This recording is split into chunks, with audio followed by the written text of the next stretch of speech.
Seraphina's POV. The rhythmic click of my stilettos echoed through the grand hall as I ascended the stairs, each step carrying me closer to my destiny. Today would be etched into history, the day I finally claimed the mate the moon goddess had chosen for me. And there he stood. Darius Harlow, heir to the Blue Ridge Pack, my childhood friend, my first love, and soon my eternal mate. Dressed in a black tuxedo that hugged his powerful frame, he watched me with an intensity that stole my breath. His emerald green eyes, the most mesmerizing shade I'd ever seen, locked onto mine, unblinking. A rush of warmth spread through my chest. After 10 years of sacrifices, pouring my wealth, strength, and soul into securing his place as heir, this moment made every struggle worth it. As I reached for his outstretched hand, a jolt of electricity surged through my fingertips, racing straight to my heart. The mate bond flared to life between us, fierce and undeniable. He's mine, and I'm his. Finally. "You're stunning," Darius murmured, his lips curling into that familiar, mischievous smirk.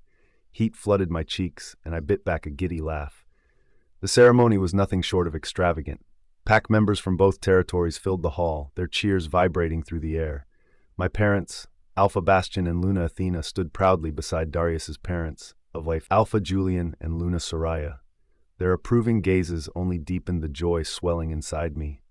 Elder Delon Rahin of the Blue Ridge Pack stepped forward, his voice resonating through the sacred space.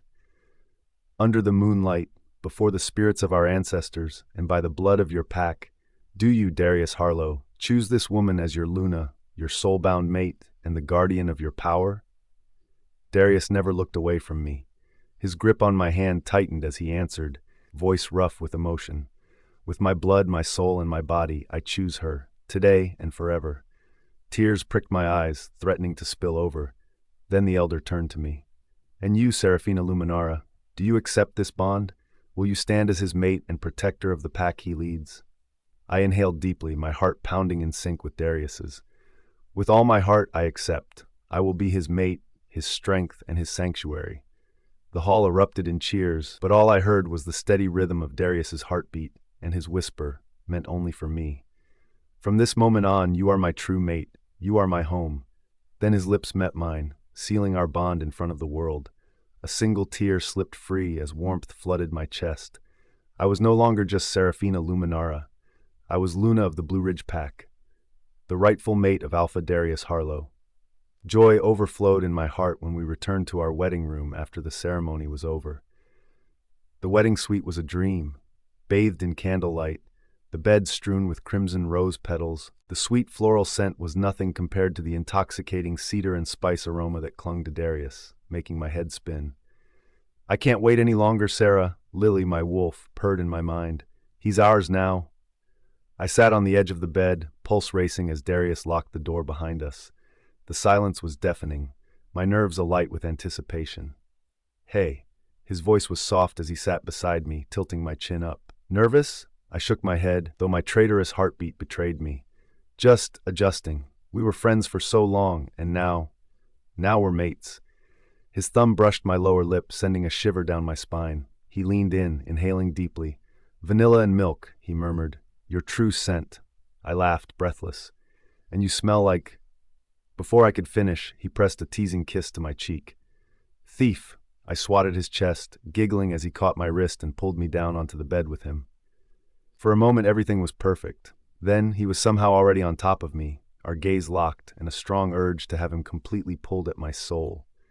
Our breaths quickened, and I closed my eyes as Darius moved his head forward. However, a sharp sting pierced my neck. I gasped, jerking back. My fingers flew to the spot, pulling out a syringe.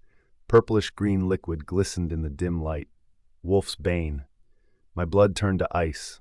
"Darius?" My voice trembled. His smile twisted into something cold, something cruel.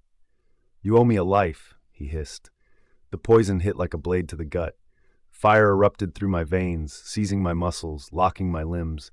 A scream tore from my throat as my wolf howled in agony inside me. Why? Why would our mate do this? I collapsed to the floor, writhing. Tears blurred my vision, but I still saw him, looming over me, his face a mask of hatred. "You'll regret this," I choked out. "My father will." "Your father is weak," Darius snarled, "and so are you." The acrid stench of gasoline filled the air. I watched in horror as he drenched the room, the liquid soaking into my wedding gown. No, no, no, no, please, I begged, my voice barely a whisper. He crouched beside me, gripping my hair, forcing me to meet his merciless gaze. This is for Vesper. The name was a dagger to my heart. Vesper Eclipse, his mistress. The woman who died in a plane crash 3 months ago. The woman he'd never stopped loving. A match flickered in his hand. Burn in hell, Seraphina. Then he dropped it. Flames roared to life, swallowing the room, the heat searing my skin. My wolf's cries echoed in my skull, but worse than the pain was the betrayal. 10 years of love, 10 years of loyalty, all ending in fire and blood. As the smoke choked my lungs, one thought consumed me. If I survive this, I'll make him pay. Seraphina's POV, the last thing I remembered was fire. Darius's cruel smile as the flames licked at my wedding gown. The searing pain as my skin blistered and blackened. The way my wolf howled in agony as our mate, our destined partner, watched us burn alive. Now my soul floated in darkness, weightless and untethered. The pain had faded, replaced by an eerie calm. Was this the afterlife? Some cruel purgatory for betrayed mates? Then I heard his voice. I couldn't resist Vesper's pull. Darius's familiar timbre wrapped around me like smoke. My wolf always craved her. My spirit jerked violently. Light exploded behind my eyelids. When I opened them, I was standing in the Blue Ridge Pack conference room, but not in the present. 5 years ago, the engagement meeting. My stomach twisted as I took in the scene before me. Darius's large hand engulfing Vesper's delicate fingers, his thumb stroking her knuckles with intimate familiarity. The way his emerald eyes softened when he looked at her, a look that had never been meant for me. A wave of nausea crashed over me. I could still smell the gasoline from my execution and still feel the way my skin had crackled and peeled. Then realization struck like lightning. The moon goddess had given me a second chance. My fingers curled into fists, nails biting into my palms. This time, I would not be the naive Luna who trusted blindly. This time, I would make Darius regret ever crossing me. Across the room, Darius was spinning his carefully crafted tale of Vesper's tragic past. Her parents died when she was just a child, he murmured, his voice thick with fake sympathy. She suffered so much, fought so hard. I nearly laughed. In my first life, I had fallen for this performance, had pitied the Omega who had slithered her way into my mate's bed. Now I saw the truth shining in Vesper's cunning eyes. She was no victim. She was the architect of my destruction. The memory surfaced like a knife between my ribs. Luna Soraya stealing into my chambers 3 months before the bonding ceremony, her perfume cloying with desperation. You must do something, Seraphina. Her nails bit into my wrist. Will you truly let some Omega whore share your mate's bed? But his wolf needs her. He's a boy playing at being alpha. Her laugh was bitter. 2 mates, and one is a lowborn Omega? The pack will laugh behind his back. When I hesitated, she pressed a velvet pouch into my palm, heavy with gold. Send her somewhere he'll never find her. That night I lay awake in my chambers, the moon casting silver streaks across my fur-lined blankets.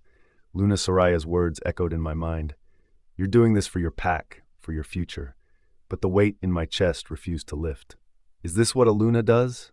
My wolf Lily paced restlessly within me. Schemes in the dark like some jealous Omega? I clenched the sheets, the truth bitter on my tongue. Luna Soraya meant well, but this felt like surrender, like admitting Vesper had won without a fight. That mere proximity to my mate had been threat enough to send me scrambling for gold rather than facing her head-on. Pathetic. An alpha's daughter, heir to the Moon Whisper legacy, reduced to bribing her rival away. I barely had time to drown in my shame before Luna Soraya took matters into her own hands. It's done, she announced one morning, sweeping into my solar with the satisfied smile of a hunter who had cornered her prey. The Omega took the money. She's leaving at dawn. My teacup froze halfway to my lips. Just like that. Just like that. Soraya's jeweled fingers brushed my cheek cold as winter. Some wolves love gold more than mates, little Luna. Be grateful yours has standards. Yet neither of us had expected that flight would crash. No one survived. Darius's howl of anguish shattered every window in the north wing. I stayed by his side through every moment, my hands steadying his trembling ones, my voice whispering comforts against his fevered skin. "She's with the moon goddess now," he murmured one evening as he collapsed against me, his body racked with sobs. "And I only have you now. Please never leave me, Seraphina." I believed him. I believed it was our bond that healed him, and believed it right up until our wedding night, when he turned out to be the monster who held me down as the flames consumed me. Darius's voice pulled me back to the present. "Seraphina will be my Luna," he declared, fingers entwined with Vesper's. "But Vesper is my second chance mate, the moon goddess's will. To reject her would kill her wolf." The audacity. A ripple of disgust moved through the gathered alphas. My father's jaw hardened. Luna Soraya looked ready to faint. "The choice belongs to Seraphina alone." The council chamber fell deathly silent as my father's alpha voice rang out. All eyes turned to me. Darius stood at the head table, that arrogant smirk playing across his perfect lips, that same smirk he had worn while pouring gasoline over my wedding gown in another life. My stomach churned. "I'm afraid I can't accept a third party in my mating bond." My voice cut through the silence. "I demand to call off the engagement." The gasps were immediate. Luna Soraya's jeweled hands flew to her mouth. Alpha Julian's chair screeched as he shot to his feet. But Darius, oh, his face was priceless. That cocky assurance shattered like thin ice beneath my boots. "Seraphina!" Luna Soraya rushed forward, her silk gown whispering across stone. "You can't mean this. The alliance is worth less than my self-respect." I met Darius's widening eyes. "I won't share my mate like some common omega." Darius's scent turned acrid, burnt cedar and rotting leaves. "Sarah," he growled, that pet name like poison now. "We've been friends since we were pups. You'd really humiliate me like this?" I rose slowly, my ceremonial robes pooling around me. Let him see the steel in my spine. "I, Seraphina Luminara of the Moonwhisper Pack, reject you, Darius Harlow, as my mate." The bond snapped. White-hot agony ripped through my chest, like claws tearing my soul in two. Blood filled my mouth where I bit through my cheek. Across from me, Darius collapsed against the table, his golden skin going ashen. Good. Let it hurt. Let him bleed, just like he had made me burn. I turned to leave, only for a wall of muscle to block my path. Darius's eyes glowed wolf gold, his canines lengthening. The air around us crackled with barely restrained violence. His wolf was emerging. "You don't get to leave." Each word was a snarl. "You're mine, forever mine." Seraphina's POV. Those emerald eyes that had once made my pulse race now only stirred revulsion. His touch, a brand of betrayal I would never forget. "You don't own me, Darius," I said, my voice glacial. "The rejection stands. Like hell it does." His roar shook the crystal chandeliers above us. The scent of his rage, burnt cedar and lightning filled the space between us. I didn't flinch. "You made your choice when you brought her into our lives. Did you really think I would just wait around like some pathetic omega?" His expression shifted, that calculated softening I knew too well. The same look he'd worn while whispering sweet nothings before the gasoline soaked my wedding gown. "I had no choice, Sarah," he murmured, reaching for me. "She was my second chance mate, the bond." "Then keep your bond." I stepped back, my wolf snarling. "Make her your Luna." His golden eyes flashed. "There will never be another Luna but you." If I hadn't lived through the flames, I might have believed him. But I knew the truth. He didn't want me. He wanted my bloodline, my pack's territory, the power that came with a Luminara at his side. As if on cue, Vesper inserted herself between us with theatrical timing. "Please don't fight because of me," she whimpered, those practiced tears glistening like cheap glass. In my past life, this performance had fooled them all, turned me into the jealous Luna while she played the wounded dove. "I never wanted to take your place as Luna, Miss Luminara." Her voice was honey-laced with arsenic. "All I ask is a small corner in Darius's life. I'd be content as the lowest maid in his household, if only I could watch him from afar." Darius's arms encircled her protectively. "You'll never be a maid," he crooned, his thumb brushing away her crocodile tears. "After all you've suffered, the physician said you need rest." The script was painfully familiar. First, she'd ask for nothing but his presence. Then she'd temporarily move into his guest wing. Finally, she'd be in his bed. While I was out securing his alpha succession, she'd be securing her position between his sheets. I would never forget the day I burst into his chambers excitedly with the king's signed decree, only to find them rutting like animals on what should have been our wedding bed. The parchment had slipped from my fingers as his teeth sank into her neck instead of mine. Not again. Never again. "Save the theatrics," I said, my voice colder than a winter moon. "The engagement is over. No one stands between you two now." Luna Soraya lunged forward, her manicured claws digging into my forearm. "Seraphina, please don't do this." The scent of her desperation, overripe roses and fear, clung to my skin. "Think of our century-old alliance. You and Darius have been friends since." How curious. I peeled her fingers away one by one. "I don't recall this concern when your son brought his whore to our bonding ceremony." The silence was absolute. Alpha Julian turned to my father, his voice ragged.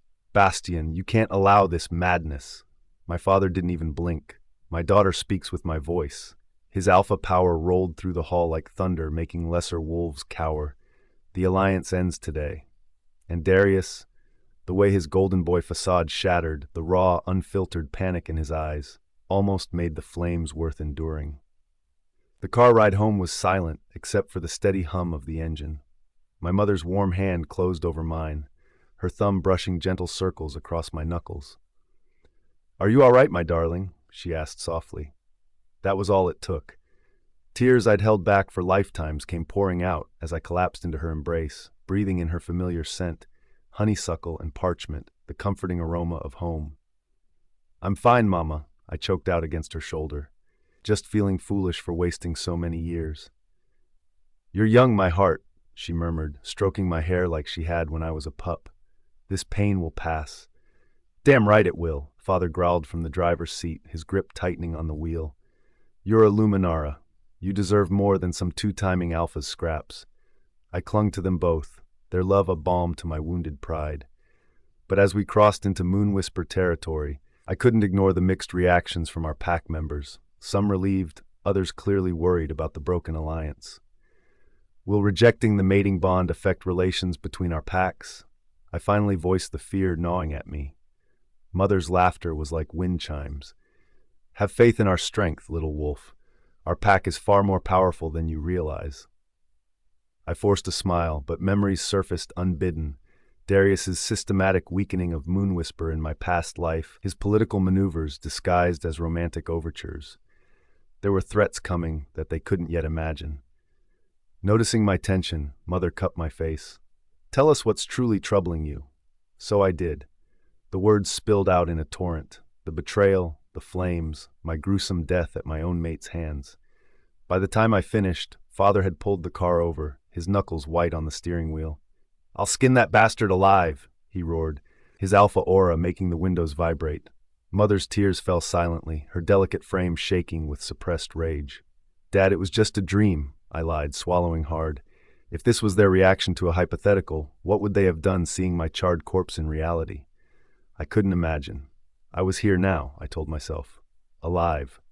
Thanks to the moon goddess's mercy. And I would not waste this second chance. The moon cast silver streaks across my bedroom as I kissed my mother's cheek. "I'll be fine," I lied, squeezing her trembling hands. The worry lines around her eyes deepened.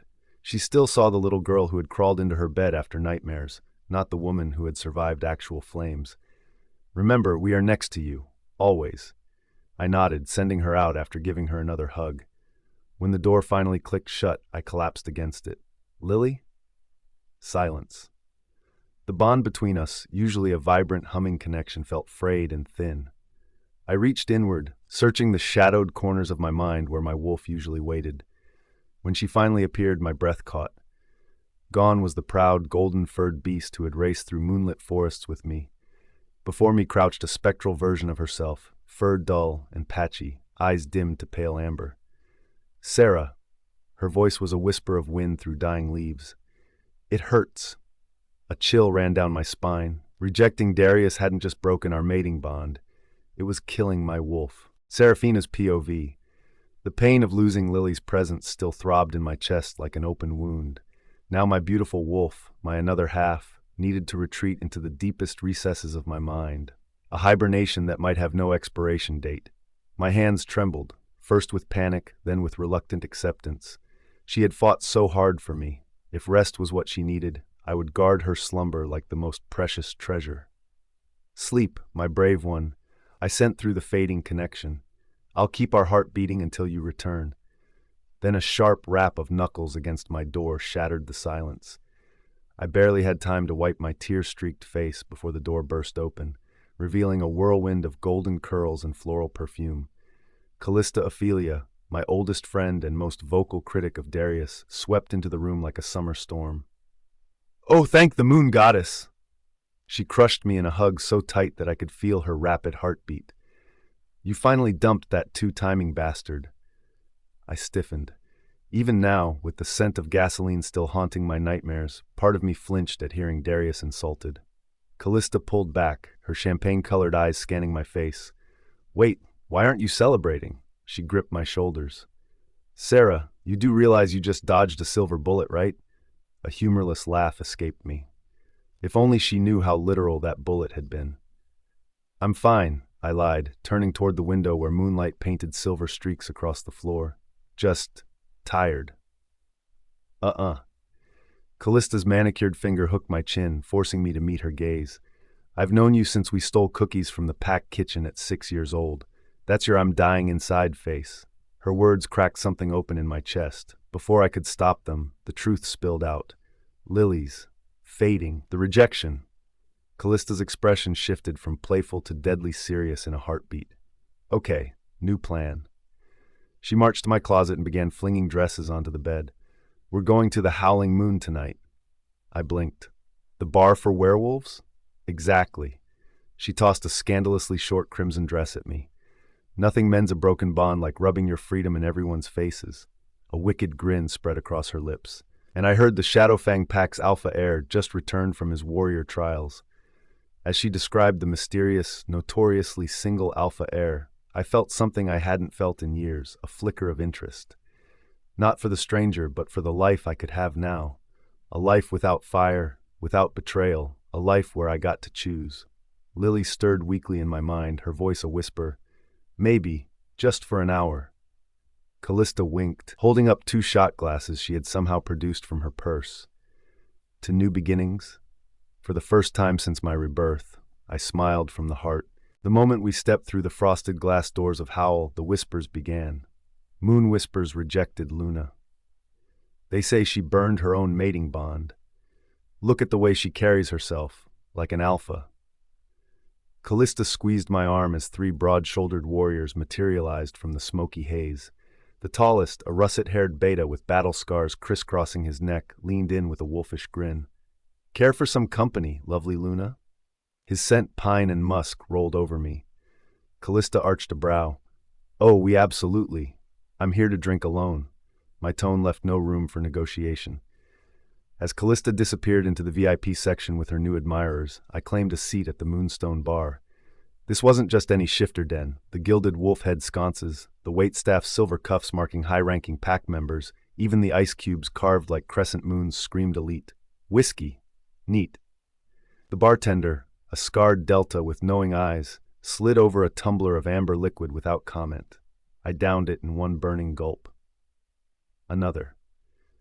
By the 3rd pour, the world had softened at the edges. Bodies moved in hypnotic rhythms on the dance floor, females in backless dresses arching against warriors bare-chested beneath their suit jackets. The air thickened with pheromones and broken inhibitions. Then I saw him. Perched in the VIP loft like a king overlooking his domain, the male dominated the space without effort. Midnight curls framed a face carved by the gods themselves. Sharp jaw dusted with stubble, lips made for sin. His tailored suit did nothing to hide the predatory grace beneath, the fabric straining across shoulders that spoke of endless battles won.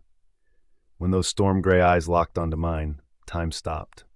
For one heartbeat, too, he saw me. Not as Darius's cast-off, but as prey worth chasing. Then, deliberate insult, he turned away. Challenge ignited in my blood. I walked toward him without a second thought. The bass vibrated through my bones as I leaned closer to the mysterious stranger, my lips brushing the shell of his ear. "All alone, Alpha?" He stiffened, just for a heartbeat, before turning those storm-gray eyes on me. Up close, he was even more devastating. the faint scar bisecting his left eyebrow, the way his tailored shirt strained against his muscular frame, the intoxicating scent of winter storms and leather that clung to his skin. "You're drunk," he murmured, though his fingers tightened imperceptibly around his whiskey glass. I laughed, tracing the rim of my own drink. "I'm intoxicated, yes, but not from the alcohol." My nails grazed his wrist. "From you." His gaze darkened, a predator finally acknowledging worthy prey. In one fluid motion, he pulled me flush against him, his large hand splayed possessively across my lower back. "You'll regret this in the morning," he warned, his breath hot against my temple. "Try me." Our lips were a hair's breadth apart when he suddenly stilled. "Do you even know who I am, little wolf?" Before I could respond, Callista's shriek cut through the pulsing music. "Brother?" I recoiled like I'd been struck. Brother? That meant Kairos Harrington, the legendary North American Alpha, Callista's older brother, the most dangerous unmated wolf on the continent. His grip tightened as I tried to pull away. "Running now?" he purred, dragging me back against his chest. His heartbeat thundered against my palm, steady and unrelenting. Then his lips crashed onto mine. The world narrowed to the scrape of his teeth, the possessive slant of his mouth, the way his growl vibrated through my very bones. When he finally pulled back, his eyes glowed molten silver in the dim light. "Too late for the regrets, little Luminara." Seraphina's POV. I closed my eyes, feeling my heart race. He kissed me softly, but it sent a rush of heat through my veins. Amid my fear of Callista's arrival, he suddenly pulled away, his fingers still clenched tightly around my waist. "My private room, upstairs," he whispered in a low voice that sent chills down my spine. 5 minutes. Before I could respond, he vanished into the crowd, leaving me frozen, my knees trembling, and my lips still warm from his touch. For the moon goddess, what had just happened? I must have been losing my mind. "Sarah, are you okay?" I snapped out of my daze, Callista's voice breaking through and pulling me back to reality. She ran toward me with genuine concern, the dim light hiding my red face and swollen lips. "What did that jerk of a brother of mine do to you? Did he bother you?" she asked angrily. "Kairos is always like that, thinking he can claim whatever he wants." I shook my head quickly, trying to calm my racing heart. "No, nothing happened. He just said hello." The lie slipped out before I could stop it. "I want to go home," I added, this time telling the truth. The loud club music and judgmental stares were starting to feel suffocating. But there was something else, an invisible pull drawing me toward the stairs leading upstairs. Callista grabbed my hand. "Okay, I'll take you home." "No, it's okay," I said quickly. "I can go home by myself. You're having fun with your new friends. Go ahead." She looked at me doubtfully. "Are you sure? We just got here." "I'm sure," I smiled reassuringly. "I just need some fresh air for a bit. Maybe I'll come back later." Seeing her hesitation, I added, "Really, I'm fine. Enjoy your night." As she returned to the VIP room with her new friends, we parted ways. And me, I walked away, but my feet didn't head toward the exit. They moved instead toward the stairs leading to the upper floor. Crazy. Maybe I was going crazy. I'd just broken up with Darius, my wolf was in hibernation, and now I was heading to the private room of an alpha I didn't even know, who also happened to be my best friend's brother. At the end of the empty corridor, I saw a door with intricate carvings, unlike the others, without a number, bearing only the symbols of a crescent moon and the sun. My instincts told me he was there. I could smell his tempting scent from afar. My blood began to race again, my desire reigniting as I remembered our interrupted kiss. My feet moved on their own as if pulled by something invisible. I raised my fingers to knock when I reached the door, but it opened first. His face was clearer in the brighter light, and he smiled at me with a teasing look. I swallowed nervously as my gaze fell to his neck and his chest peeking out from under his shirt, all the buttons undone. I could see his abdominal muscles, perfectly defined with beautiful curves. "You came," he said, breaking the silence between us. Before I could respond, he grabbed my hand and closed the door with a kick. He pulled me into his room and suddenly pushed me against the wall, pinning me there. Seraphina's POV. Golden light penetrated the white curtains as I opened my eyes. I woke up slowly, squinting and holding my dizzy head. When I was fully conscious, I froze for a moment as I realized where I was. A naked body was curled up next to me, breathing steadily. I covered my mouth when I saw a long scratch on the man's back, something I had done. I cursed myself. What had I done to him? It seemed that I had completely lost my mind. One word echoed in my mind: escape. I slowly got out of bed and dressed with trembling hands. My heart was pounding again, not because of the kiss, but because of panic and fear. Every time I moved, I glanced at him warily, but the man remained fast asleep, snoring softly. I tiptoed toward the door, careful not to make a sound. All along the corridor, last night's events replayed in my mind. His wet lips and warm breath, the way he kissed me so skillfully, made me drunk. His warm embrace and the way he held me made my heart race. All those memories left me wanting to scream in frustration.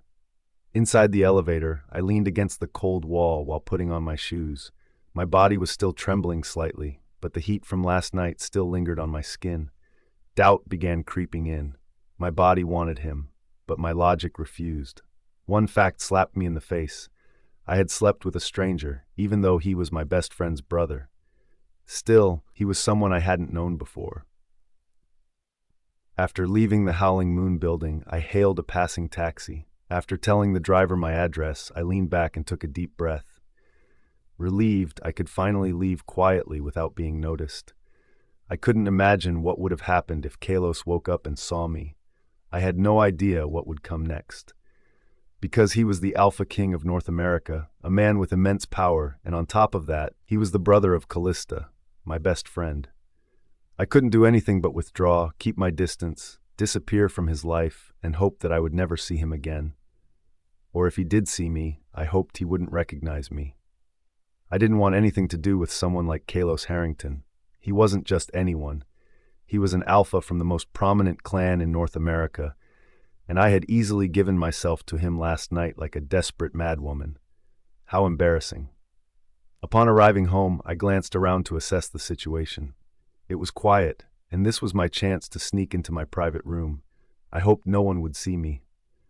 However, as I was about to climb the stairs, footsteps approached from behind. Seraphina.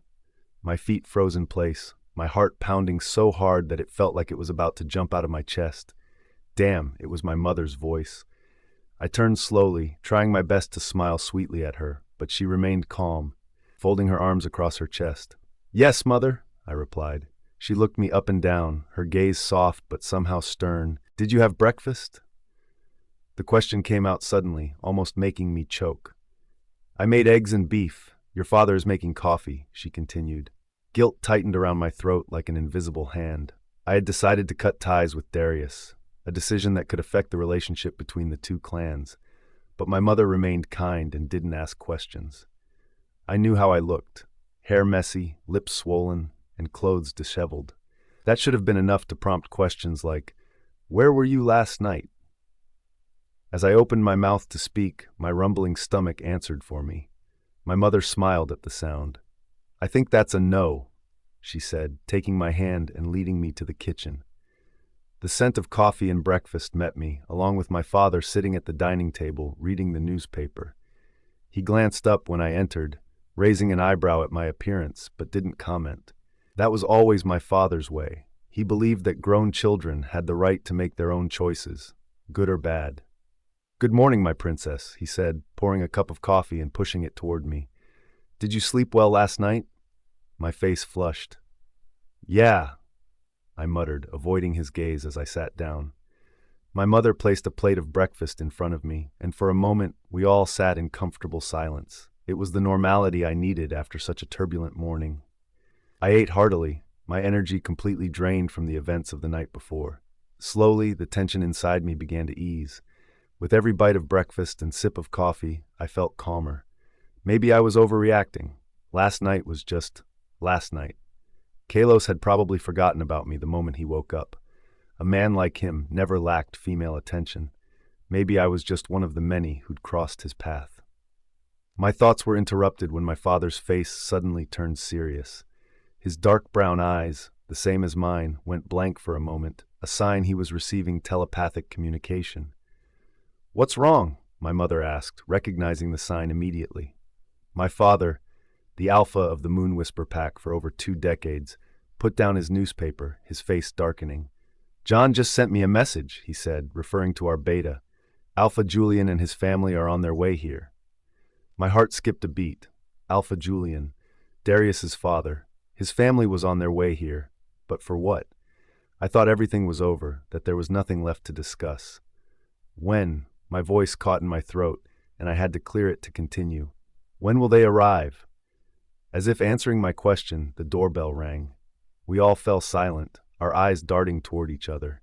In a matter of seconds, the entire atmosphere of the house changed from peaceful to alert. Seraphina's POV. The doorbell rang just as I exchanged glances with my parents. Alpha Julian, Darius's father. I never expected them to arrive this quickly. My hands started to sweat, and I wiped them on my jeans. "Let me get it," said my father, rising from his chair with the authority of an alpha. My mother moved to stand beside me, her hand on my shoulder, a protective gesture that reminded me that, no matter what, I was still their daughter before I became Luna. My father's footsteps echoed in the foyer. I heard the door open, followed by formal greetings between alphas. There was a moment of silence, and then heavy footsteps approached. They entered the dining room, burly Alpha Julian with his sharp eyes, his beautiful but cold wife, Soraya, and behind them, Darius. My eyes met those of my ex-fiancé, and I was surprised to see regret on his face. It wasn't the expression I expected from someone who had just been caught cheating. Alpha Bastian, Alpha Julian greeted us in a respectful tone. "We apologize for our sudden arrival." "Please sit down," my father replied, gesturing to an empty chair across the table. Everyone sat down in a tense atmosphere. Darius didn't dare look at me directly, his eyes focused on the table. I noticed he looked a mess, as if he hadn't slept all night, with dark circles under his eyes and messy hair. "We've come to discuss the situation between Darius and Seraphina." Alpha Julian began, his voice cautious, as if walking on thin ice. "I don't think there's anything to discuss," my father replied firmly. "My daughter has made her decision." Alpha Julian nodded slowly. "I understand, but we hope Seraphina will reconsider. Our alliance is too valuable to be destroyed by a mistake." I snorted softly. A mistake? Was that what they called Darius's betrayal? Soraya, Darius's mother, looked at me with pleading eyes. "Seraphina, dear, we know Darius has made a terrible mistake, but we will make sure he never sees that girl again." "Her name is Vesper," I cut in, my voice colder than I'd intended. "And she is Darius's true soulmate. Do you think separating them is the right solution?" "It's just physical attraction," Alpha Julian argued. "Fate can be wrong, and blood ties are stronger than instinct. Our alliance will strengthen both clans more than anything." I clicked my tongue. So this was what they cared about. Not their son's happiness, or not my feelings, but political power. "We will limit Darius's contact with that girl," Soraya continued, her voice firm. "He will focus on his responsibilities as the alpha heir, and we promise to ensure you are treated with respect as our Luna." "As a breeding machine, you mean?" I challenged. "A Luna from pure blood to strengthen your clan?" My honesty took Soraya aback, but I didn't care. The hatred I'd been holding inside for years finally found an outlet. "I see all of this," I said with a cold laugh. "You've never cared about me as an individual. I'm just a pawn in your political game." The tension in the room thickened. Darius finally lifted his face, his eyes filled with regret. "Sarah, I'm truly sorry," he said hoarsely. "I never meant to hurt you." "Darius," his mother scolded. "No, mother," Darius shook his head. "I can't keep lying. I love Vesper. She's my true mate. I can't leave her, no matter what happens." Alpha Julian growled softly, a sign he was losing his patience. "You must do what's best for our clan, Darius. You are my heir." "So that's what you care about?" My father's voice sounded dangerous. "Not the happiness of your son or our daughter, but political power?" "We all know how our world works, Bastian," Alpha Julian replied coldly. "Our alliance will make both our clans unbeatable. By sacrificing the happiness of our children," my mother spoke, her voice trembling with anger. "That's not how we lead." My cold laughter broke the tense atmosphere. All eyes turned to me. "I don't care about your politics," I said. "I don't want to be the Luna of a clan that disregards the fate of the moon, and I don't want to marry someone whose heart belongs to another." "You don't respect Darius's parents," Alpha Julian snapped, his eyes narrowing. "And you don't respect our daughter," my father replied authoritatively. The tension in the room grew even thicker. Darius looked at me with a pleading gaze, but I couldn't tell if he was begging for forgiveness or hoping I would agree to his family's plan.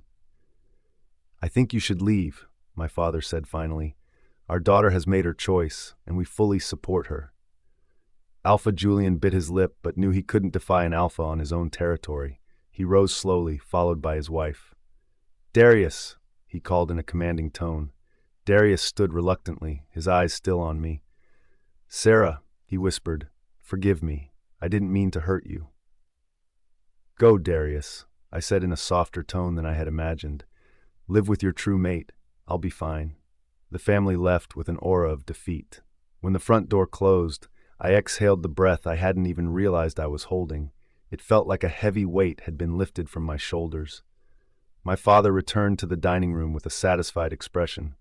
"That's how you handle politicians," he muttered, picking up his now cold coffee. "Are you okay, sweetheart?" my mother asked, rubbing my back. I nodded slowly. "I'm okay. I feel relieved." And it was true. The confrontation that had just taken place didn't make me as sad as I had imagined.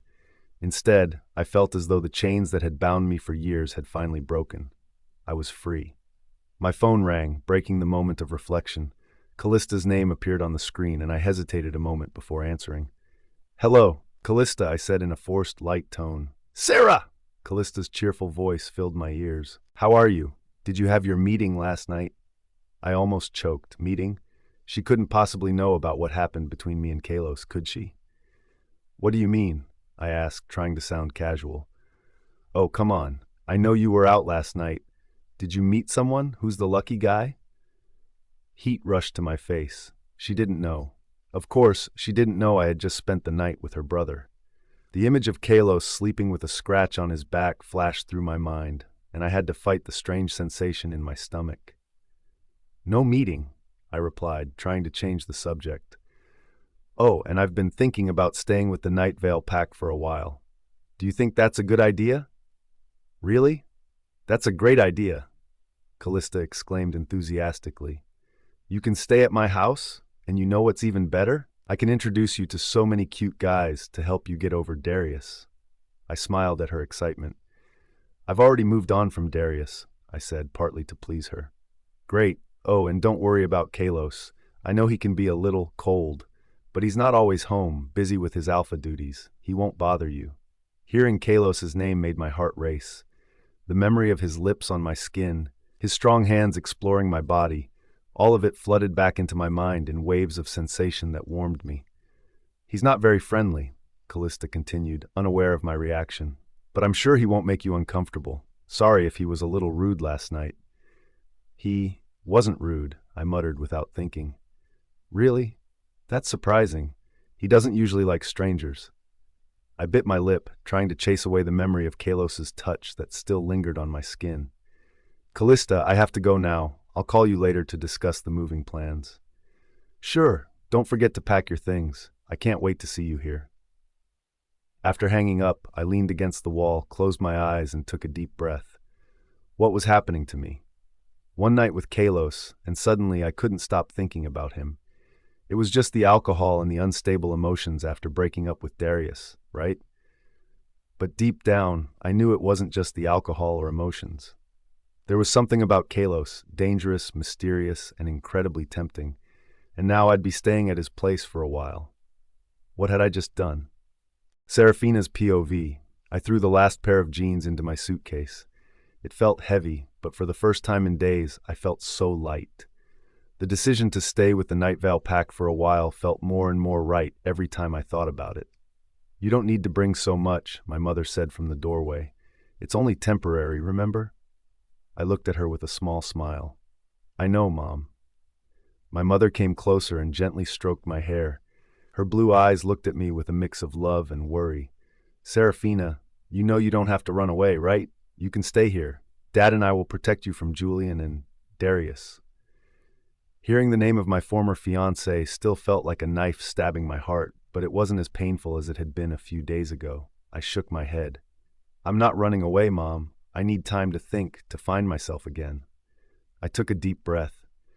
"Besides, Callista has already prepared a room for me." My mother didn't look entirely convinced. And what about their alpha? Kairos, is that his name? Does he agree with this? My heart raced when Kailos's name was mentioned. The memories of that night, his hands on my skin, his soft voice in my ear, flooded my mind. I swallowed hard and tried to hide my reaction. Callista said it's okay. Her family is happy for me to stay there. I see. My mother raised an eyebrow, looking unsure, but didn't ask any further questions. All right, but remember, you can come home anytime. I nodded and hugged her tightly. Thank you, Mom, for everything. Half an hour later, I was in the car with my father, who was driving me to the territory's border. The ride was comfortable and quiet, with the forest scenery slowly changing as we approached the Night Vale Pack's territory. Are you sure about this decision? My father finally asked, calm but attentive. Yes, Dad. I need time away from everything. My father nodded. Alpha Kairos is a fair leader, though he's known to be strict, but I'm sure he'll respect the daughter of an allied alpha. I just nodded, not wanting my father to see how much the name Kairos affected me.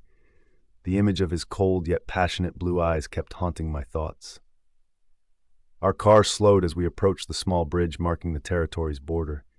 But suddenly, something or someone moved in front of our car, forcing my father to brake abruptly. "What the hell?" my father muttered under his breath. In the middle of the road stood a young woman with long blonde hair and blue eyes wet with tears. Vesper. My heart sank. "Stay in the car," my father ordered in an alpha tone, but I ignored him and got out with him. Vesper looked disheveled, her eyes were swollen and her cheeks were wet with tears. But for some reason, I could sense the falseness behind her sad expression. "Seraphina," she called hoarsely, "please, talk to me." My father snorted softly. "Miss, you're in the wrong place. You should leave before I consider this trespassing." Vesper ignored my father's threat and continued to stare at me. "Sarah, please, you have to bring Darius back. He's suffering without you." I laughed bitterly. "Darius? Suffering? Because he lost me, or because he lost my family's alliance?" "You don't understand," Vesper cried, tears falling dramatically.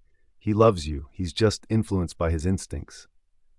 "Enough," I said firmly. "I'm not interested in this charade, Vesper. Darius chose you. The two of you are meant to be together. Accept it and let me live in peace." Vesper shook her head in despair. "You don't understand. I'll leave if that's what it takes. I'll give up everything. I'd even die if it means you'll go back to him and his pack won't suffer." Her melodramatic words made me sick. I looked at her with disgust. "You won't die, Vesper. All you want is the title of Luna and the power that comes with it. Fine. Take Darius. Take the title. I don't care anymore." I turned to leave, disgusted by this cheap drama, but suddenly there was a scream and a splash behind me. I turned around in shock and saw that Vesper was no longer where she had been standing.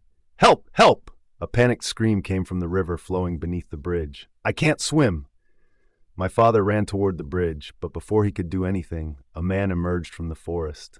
Darius. His face was red with anger as his eyes met mine. "What are you doing?" he shouted, running toward the river to help Vesper. "You pushed her?" "What? No." I was shocked by his accusation.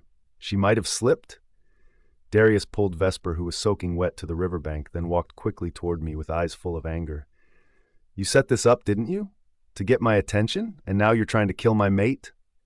Anger boiled up inside me. "You're crazy! Why would I want to kill her? Why would I care about your attention anymore?" "Don't lie," he shouted. "You've been jealous of her since she arrived. You could never accept that she's my true mate, and you're a political choice." His words cut deep, but instead of pain, all I felt was pure rage. Without thinking, I raised my hand and slapped him hard across the cheek. The sound of the slap echoed in the silent air. Darius froze for a moment, shocked. Then his face hardened, his eyes turning gold, the mark of the wolf within him emerging. He raised his hand, ready to strike back. "Don't do it." The deep, dangerous voice came from behind me.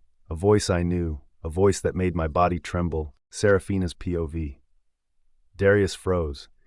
I turned and saw a tall figure with a sharp, frightening gaze. His aura was so dominant that the air around him felt tense. He was Kairos, the alpha of the Night Vale Pack. I didn't know how long he had been standing there. "If you dare to raise your hand to strike him again," Kairos said in a low, threatening voice, I won't hesitate to ensure that the Blue Ridge pack will have a new heir. Darius's face paled instantly. Even my father, standing not far from us, looked startled by the direct threat. Everyone knew that Kairos never made empty threats. "You are on my territory," Kairos said coldly, "and you just threatened someone under my protection." Darius backed away with a wary, fearful look. "But she hurt my mate," he protested, though his voice wasn't as strong as before.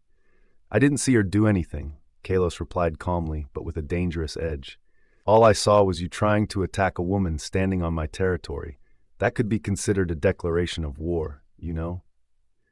Darius swallowed hard. Behind him, Vesper rose, trembling, water dripping from her wet clothes. "Darius," she whispered, "let's go. This isn't our place." For a moment, Darius looked uncertain. His eyes shifted between me and Kairos before he finally snorted in frustration. "This isn't over," he whispered, then turned and helped Vesper walk away. I exhaled deeply as the two of them drew farther away from us.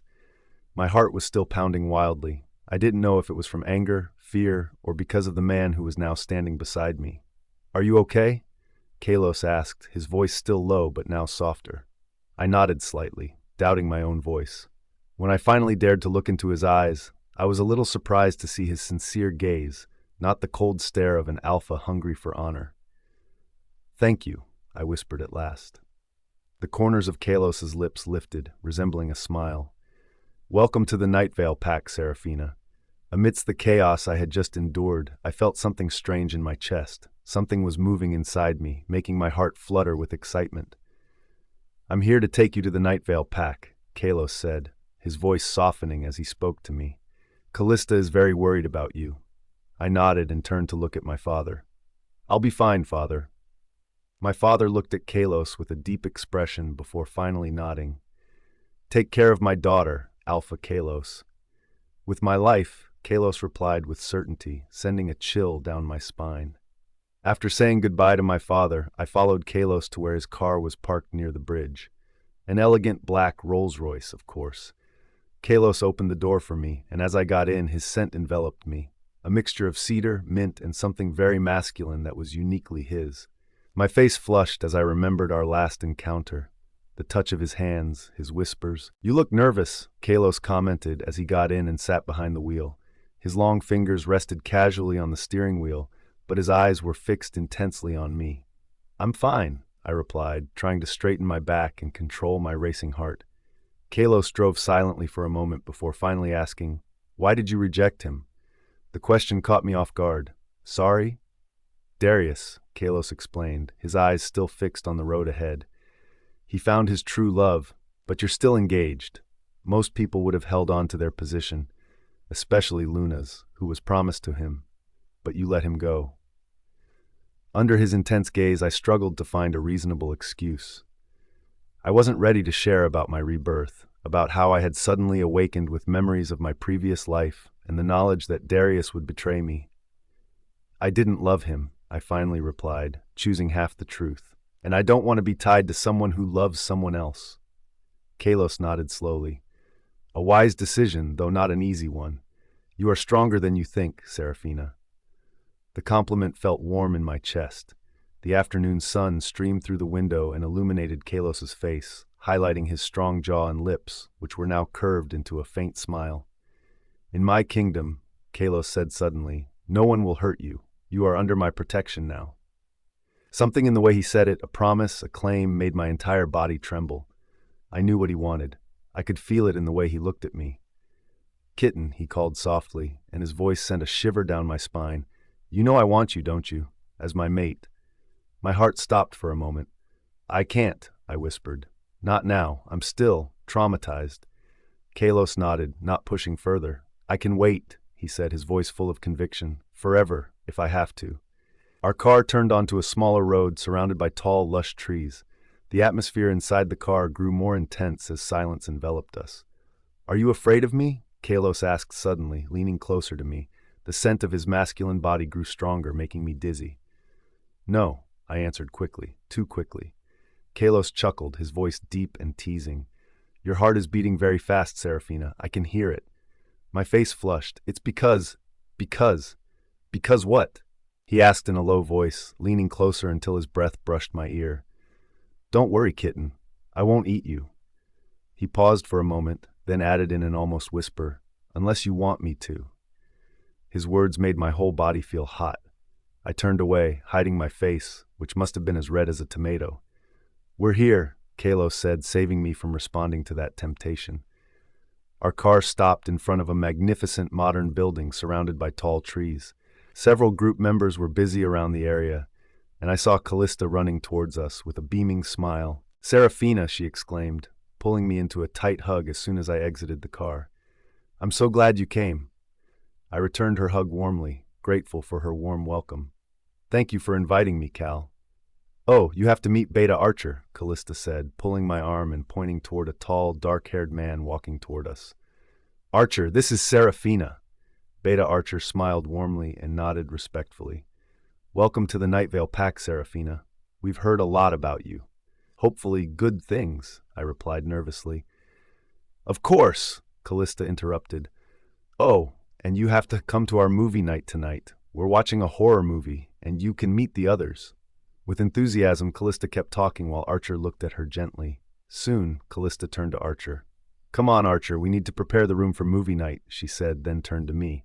Sorry, Sarah, we'll talk later. Kairos, make sure she gets a comfortable room, okay? Without waiting for an answer, Callista pulled Archer away, leaving me alone with Kairos. I didn't dare look at him, still embarrassed by our earlier interaction in the car. Let me show you to your room, Kairos said, his voice returning to its formal tone but still gentle.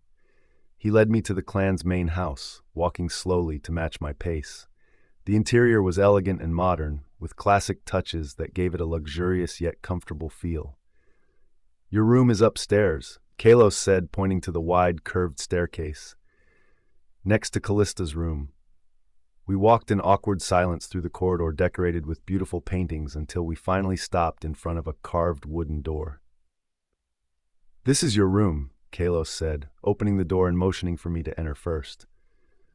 The room was spacious and comfortable, with a large, neatly made bed, tall windows overlooking the forest, and a private bathroom. Someone, perhaps Callista, had placed fresh flowers on the small table beside the bed. I hope you're comfortable here, said Kairos, still standing in the doorway. I nodded, trying to suppress my trembling as his intense gaze fixed on my back. Thank you. Then somehow, he was behind me, so close I could feel the warmth of his body. I hadn't heard him move, but suddenly he was there, his breath brushing the back of my neck, sending waves of sensation coursing through my body. Seraphina, he whispered, his voice so soft and deep it felt like a physical touch. May I? I turned around, finding his face only inches from mine. His usually cold blue eyes burned with a fire I had never seen before. His hand rose, his long fingers gently touching my cheek. My heart was beating so fast I was sure he could hear it. His warm breath touched my face, and I almost forgot to breathe for a moment. Time seemed to stop as he slowly brought his face closer, his eyes never leaving mine, as if asking for permission. Seraphina! Callista's loud voice rang out from outside the room, interrupting this thrilling moment. Kairos smiled slightly, then stepped back. He looked at me and took a deep breath, putting both hands in his pockets.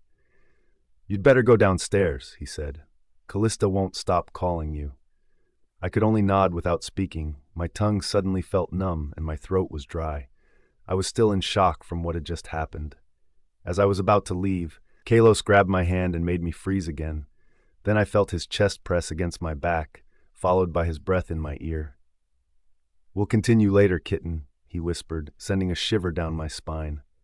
The next moment, he let go of me and walked out, leaving me frozen in place, but before he reached the door, Kairos turned toward me and winked at me with a mischievous smile. Oh no, why was he so charming? Seraphina's POV. I descended the stairs, my heart still pounding wildly. The image of Kairos so close, his warm breath on my face, his fingers gently touching my cheek, felt so real that I had to close my eyes for a moment to calm myself. Finally! Callista exclaimed when she saw me at the bottom of the stairs. She stood in the spacious living room with a wide smile and a box wrapped in silver gift paper with an elegant blue ribbon. What's that? I asked, trying to divert my thoughts from what had almost happened in the room. A welcome gift?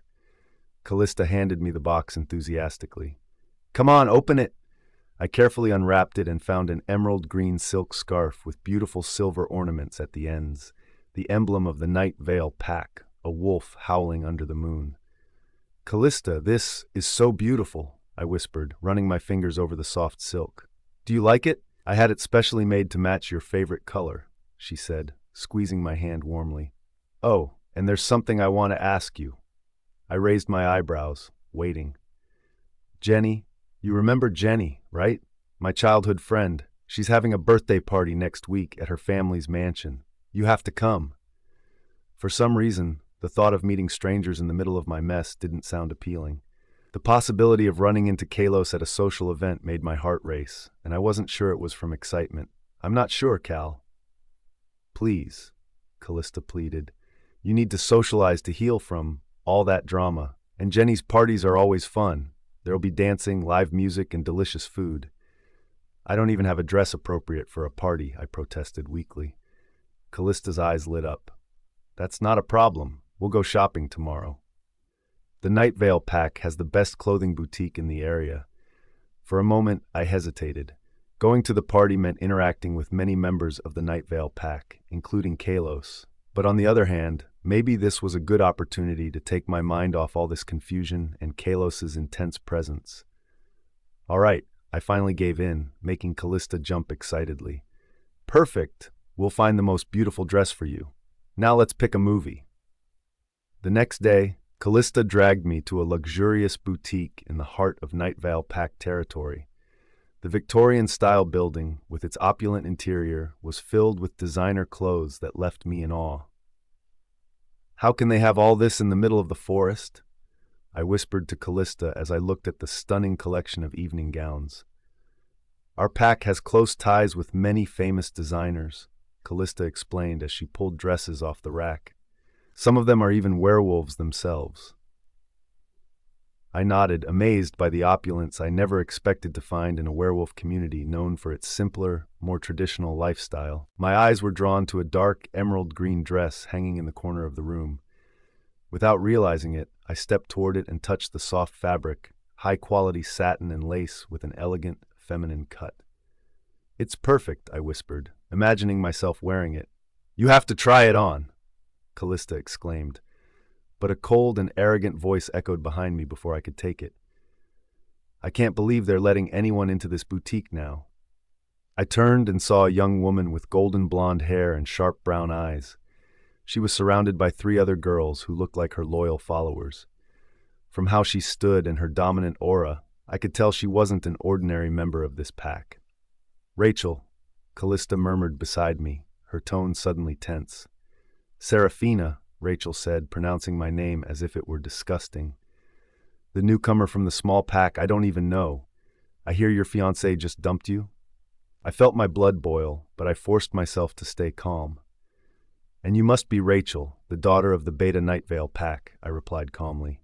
Nice to meet you. Rachel seemed slightly taken aback by my casual response before her eyes fell on the green dress I was still holding. Oh, you're not seriously planning to wear that to Jenny's party, are you? She asked mockingly. A dress like that is only suitable for a true member of the Night Vale Pack, not for a temporary outsider. She stepped forward and roughly pulled the dress from my hands. Give it to me. I'll wear it tonight. I didn't let go. Sorry, but I found it first. Rachel raised her eyebrows arrogantly. You don't understand your place here, do you? I'm the Beta's daughter. You're just a guest being housed out of the Alpha's mercy. Rachel, Callista warned in a low voice, don't forget that Seraphina is the Alpha's daughter from our allied pack. Rachel snorted. The small pack in the north that doesn't even matter? Give me a break. She turned back to me with a condescending look. Listen, an outsider. In the Night Vale Pack, there's a hierarchy, and you're at the bottom, so take off that dress, and maybe I'll let you attend the party. I was accustomed to respect and authority even in a smaller pack. Rachel's words stung, but what angered me more was that she considered herself superior to me simply because of her status in a larger pack. I've heard about the Night Vale Pack, I said in a calm voice that hid my anger, about how they respect their guests and allies. It seems you're the exception to that tradition. Rachel looked surprised by my boldness, but quickly covered it with a mocking laugh. You're brave, but bravery alone won't get you far here. She snapped her fingers, and her 3 followers moved to surround us. Take the dress, she ordered. I stood tall, completely unintimidated. Something inside me caused my posture to automatically shift into a more dominant stance. My shoulders were straight, my chin was up, and my gaze was fixed on Rachel's eyes. This reaction was not what she expected. For a split second I saw surprise and, was that fear? In her eyes. How could? She whispered, more to herself than to me. Then, her face red with anger, she raised her hand. You need to be taught a lesson about your place. I braced myself for a slap or a scratch, but before her hand could touch me, a larger, stronger hand gripped her wrist. Enough. The voice, low, cold, and full of authority, made the entire room fall silent. I didn't need to turn to know who it belonged to. Kairos. Alpha, Rachel stammered, her face turning pale. Seraphina's POV. Kailos's grip on Rachel's wrist was so strong that the girl grimaced in pain. His eyes, usually warm, were now cold as ice, staring at Rachel with a look that could make anyone tremble with fear. Let go, he ordered in a low, threatening voice. Rachel quickly released the emerald green dress from her hands, taking a step back with a pale face. Her 3 followers were even more terrified, standing stiff as statues. Alpha, Rachel stammered again, her voice trembling. You were just what? Kairos cut her off, his voice growing colder. Intimidating a guest of our pack, disrespecting the daughter of an alpha from an allied pack, or perhaps you've forgotten the basic values taught in the Night Veil pack? Rachel's face grew even paler. I could see cold sweat on her temples. Around me, the entire boutique fell silent, even the shop assistant standing tensely in the distance. Kairos glared at Rachel with a demanding expression. Apologize, now. Rachel glanced at me with a look that still held traces of arrogance, but fear clearly dominated her face. Reluctantly, she bowed slightly. I'm sorry, she murmured in a voice barely audible. Louder, Kairos commanded. I'm sorry for my inappropriate behavior, Seraphina, she said in a clearer voice, though her tone was still uncertain. For Kailos's sake, who had defended me, I nodded. I accept it. Kairos released his grip on Rachel's wrist, and the girl immediately stepped back further, rubbing her reddened wrist.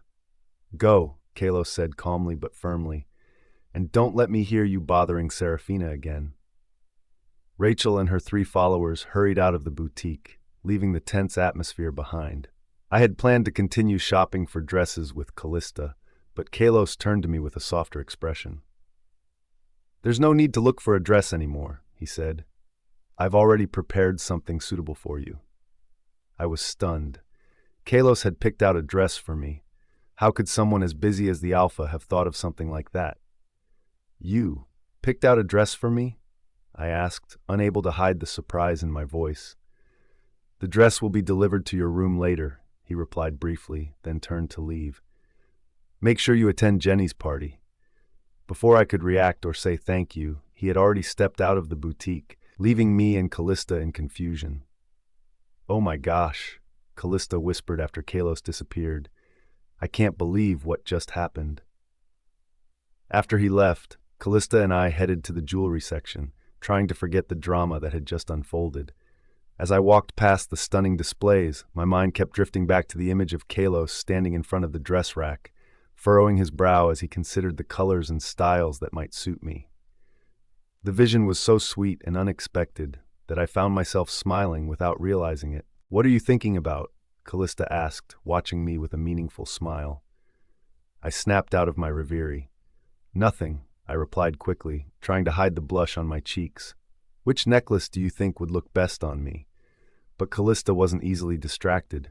She narrowed her eyes with a teasing gaze. Don't lie to me, Sarah. I know that expression. You're thinking about someone, aren't you? Callista, I protested, but she was already too excited. And this is the first time Kairos has ever picked out a dress for a girl, she added teasingly. He usually doesn't even care about things like that.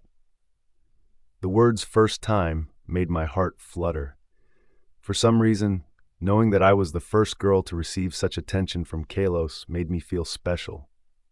I changed the subject again, this time more excitedly pointing at the jewelry. It wasn't because I wanted to hide something from Callista, but I wasn't sure how to explain the complicated feelings that were starting to grow in my heart toward her brother. Maybe someday I would tell her when the time was right, when I understood what was really going on between Kairos and me. After shopping, as I was heading to my room, Beta Archer, Rachel's father, found me in the hallway. The middle-aged man with brown hair was carrying a beautifully wrapped package. "Seraphina," he said with a regretful voice. "Can I talk to you for a moment?"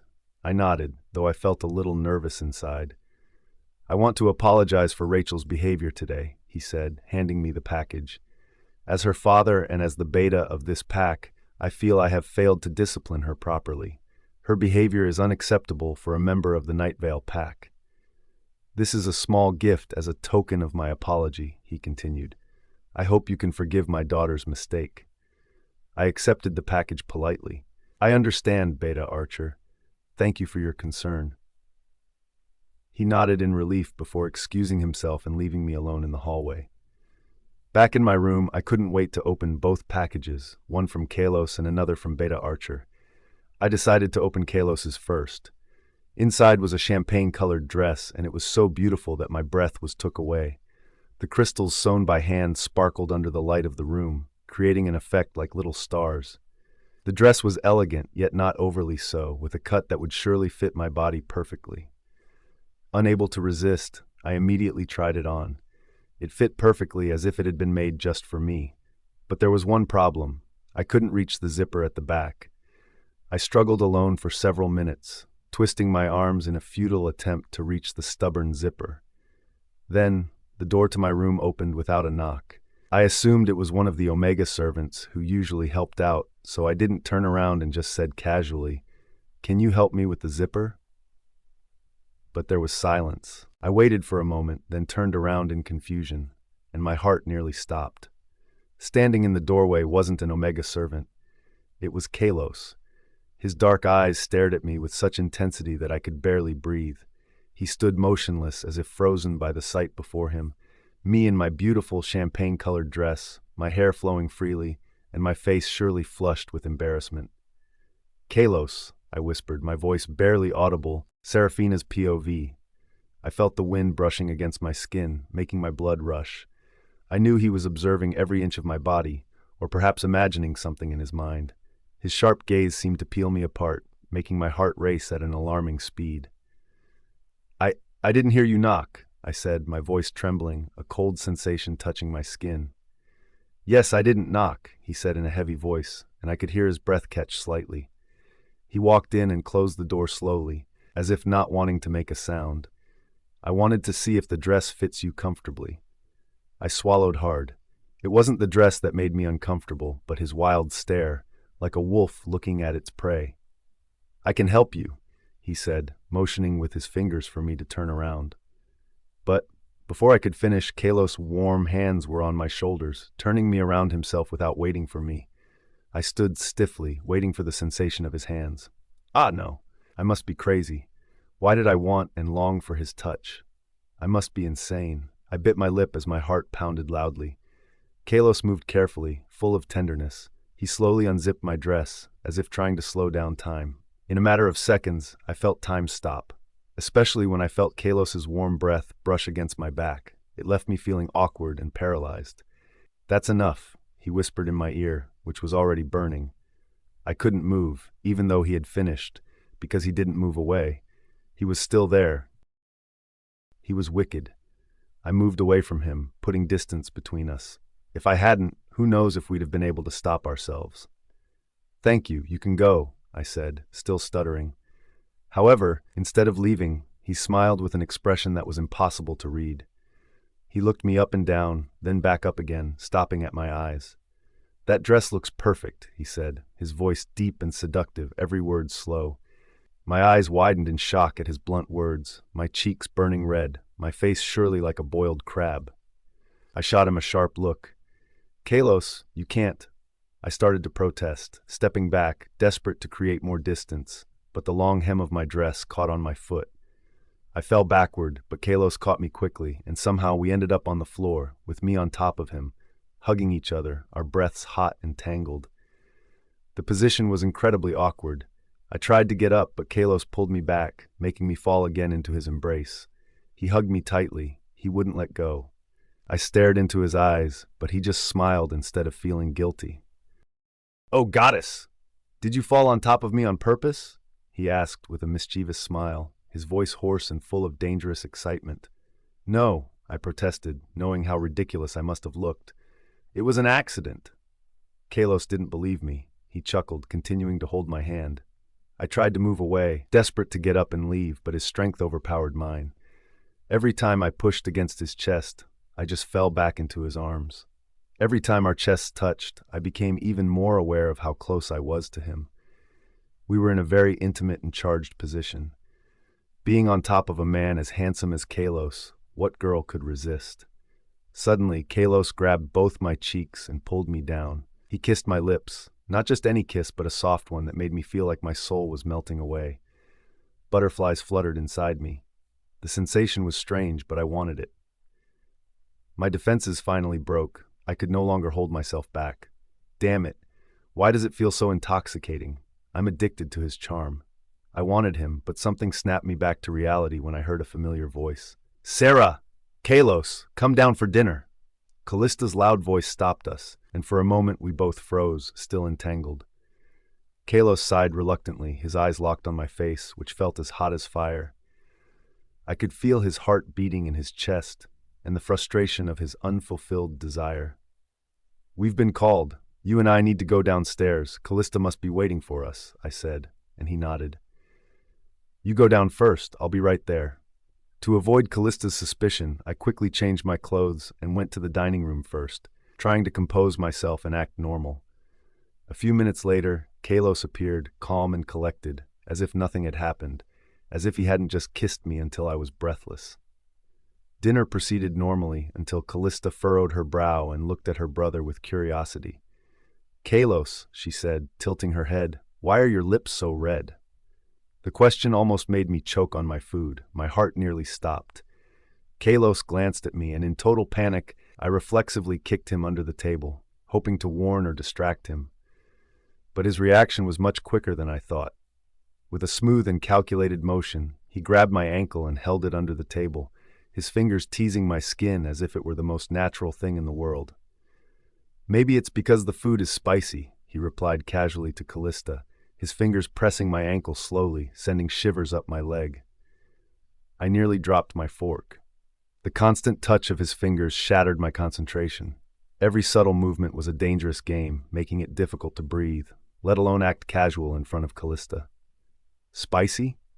Callista frowned even deeper, clearly confused. "But we're eating grilled salmon and salad. There's nothing spicy here." Kairos shrugged while his fingers moved up slightly, grazing the bone of my ankle in a way that made me bite my lip to keep from reacting. The bastard was enjoying this. "Maybe I was wrong," he said flatly, though a mischievous glint flashed in his eyes as he looked at me, a look promising trouble. I tried to pull my leg away, desperately wanting to escape his touch, but his grip tightened. Not enough to hurt, but just enough to keep me from moving, to remind me he was in control. Heat crept up from my ankle, and I felt my face turning completely red. "Sarah, are you okay?" Callista asked, looking at me in concern. "Your face is red." "I'm fine," I replied quickly, trying to smile as naturally as possible, even though it felt impossible. "Maybe the room is a little hot." Kairos finally let go of my ankle, but not before his fingers slowly, deliberately, and possessively traced my skin once more. I nearly sighed in relief or frustration. I wasn't sure which. Kailos's POV. I had no intention of revealing the truth, but seeing Seraphina's reaction made me want to tease her again. I liked how her cheeks flushed every time our eyes met, and how her heartbeat quickened whenever I was near her. There was something very satisfying about seeing her lose her composure. I moved closer to her, deliberately closing the distance between us. Under the table, my foot touched hers casually, a light touch that seemed accidental, but I knew exactly what I was doing. I enjoyed the tension radiating from her body and how she tried so hard not to show any reaction. "Are you okay, Seraphina?" I whispered just loud enough for her to hear.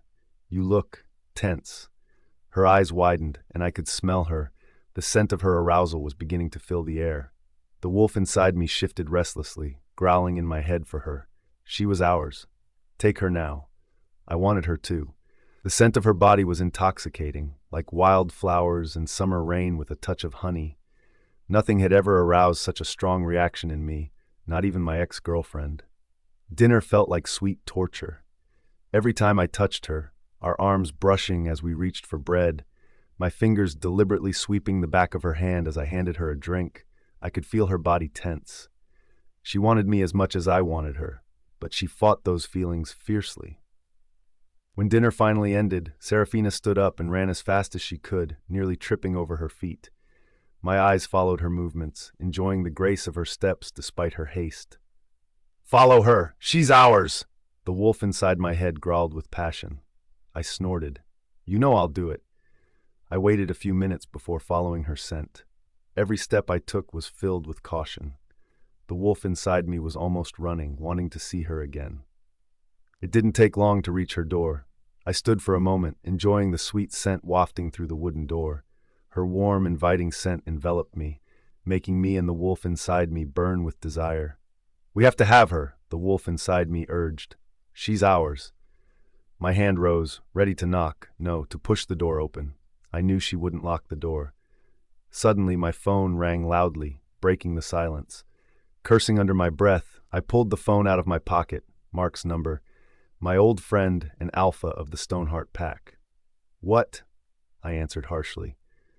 "Kairos, sorry to disturb your night, but we have a problem." Mark's voice sounded tense. "There's unusual movement from the Crimson Moon pack at the northern border. They're gathering in large numbers. We need to meet immediately to discuss strategy." I growled in frustration. The Crimson Moon pack, they'd been my pack's enemies for generations. If they were moving, it wasn't a good sign. "All right, I'll be there in 30 minutes. I hung up the phone, and the wolf inside me growled in frustration. Unsatisfied that its desires had been denied. "Not now," I tried to calm it down. Pack business came first. I glanced at Seraphina's closed door one last time. The temptation to ignore Mark's call was strong. But I was an alpha, and duty always came first. Reluctantly, I turned and started walking away. On the way to the car, the wolf inside me continued to growl, restless because its desire was unfulfilled. It wanted Seraphina, not just as an outlet for its lust, but as something more permanent. It wanted to mark Seraphina as our Luna. "We need her," the wolf inside me urged. "She's perfect. She's ours." "Shut up," I hissed. "You said the same thing about Jessica. Look at what happened." I reminded him painfully of Jessica's betrayal. The woman I thought was my soulmate only wanted status and power. When I caught her cheating on me with the alpha of another pack, my heart was broken. I swore I would never let myself get that attached to anyone again. But this time, the wolf inside me wouldn't give up, insisting that Seraphina was different. "She's not Jessica," the wolf inside me growled. "She's strong. She's honest. Her scent matches ours."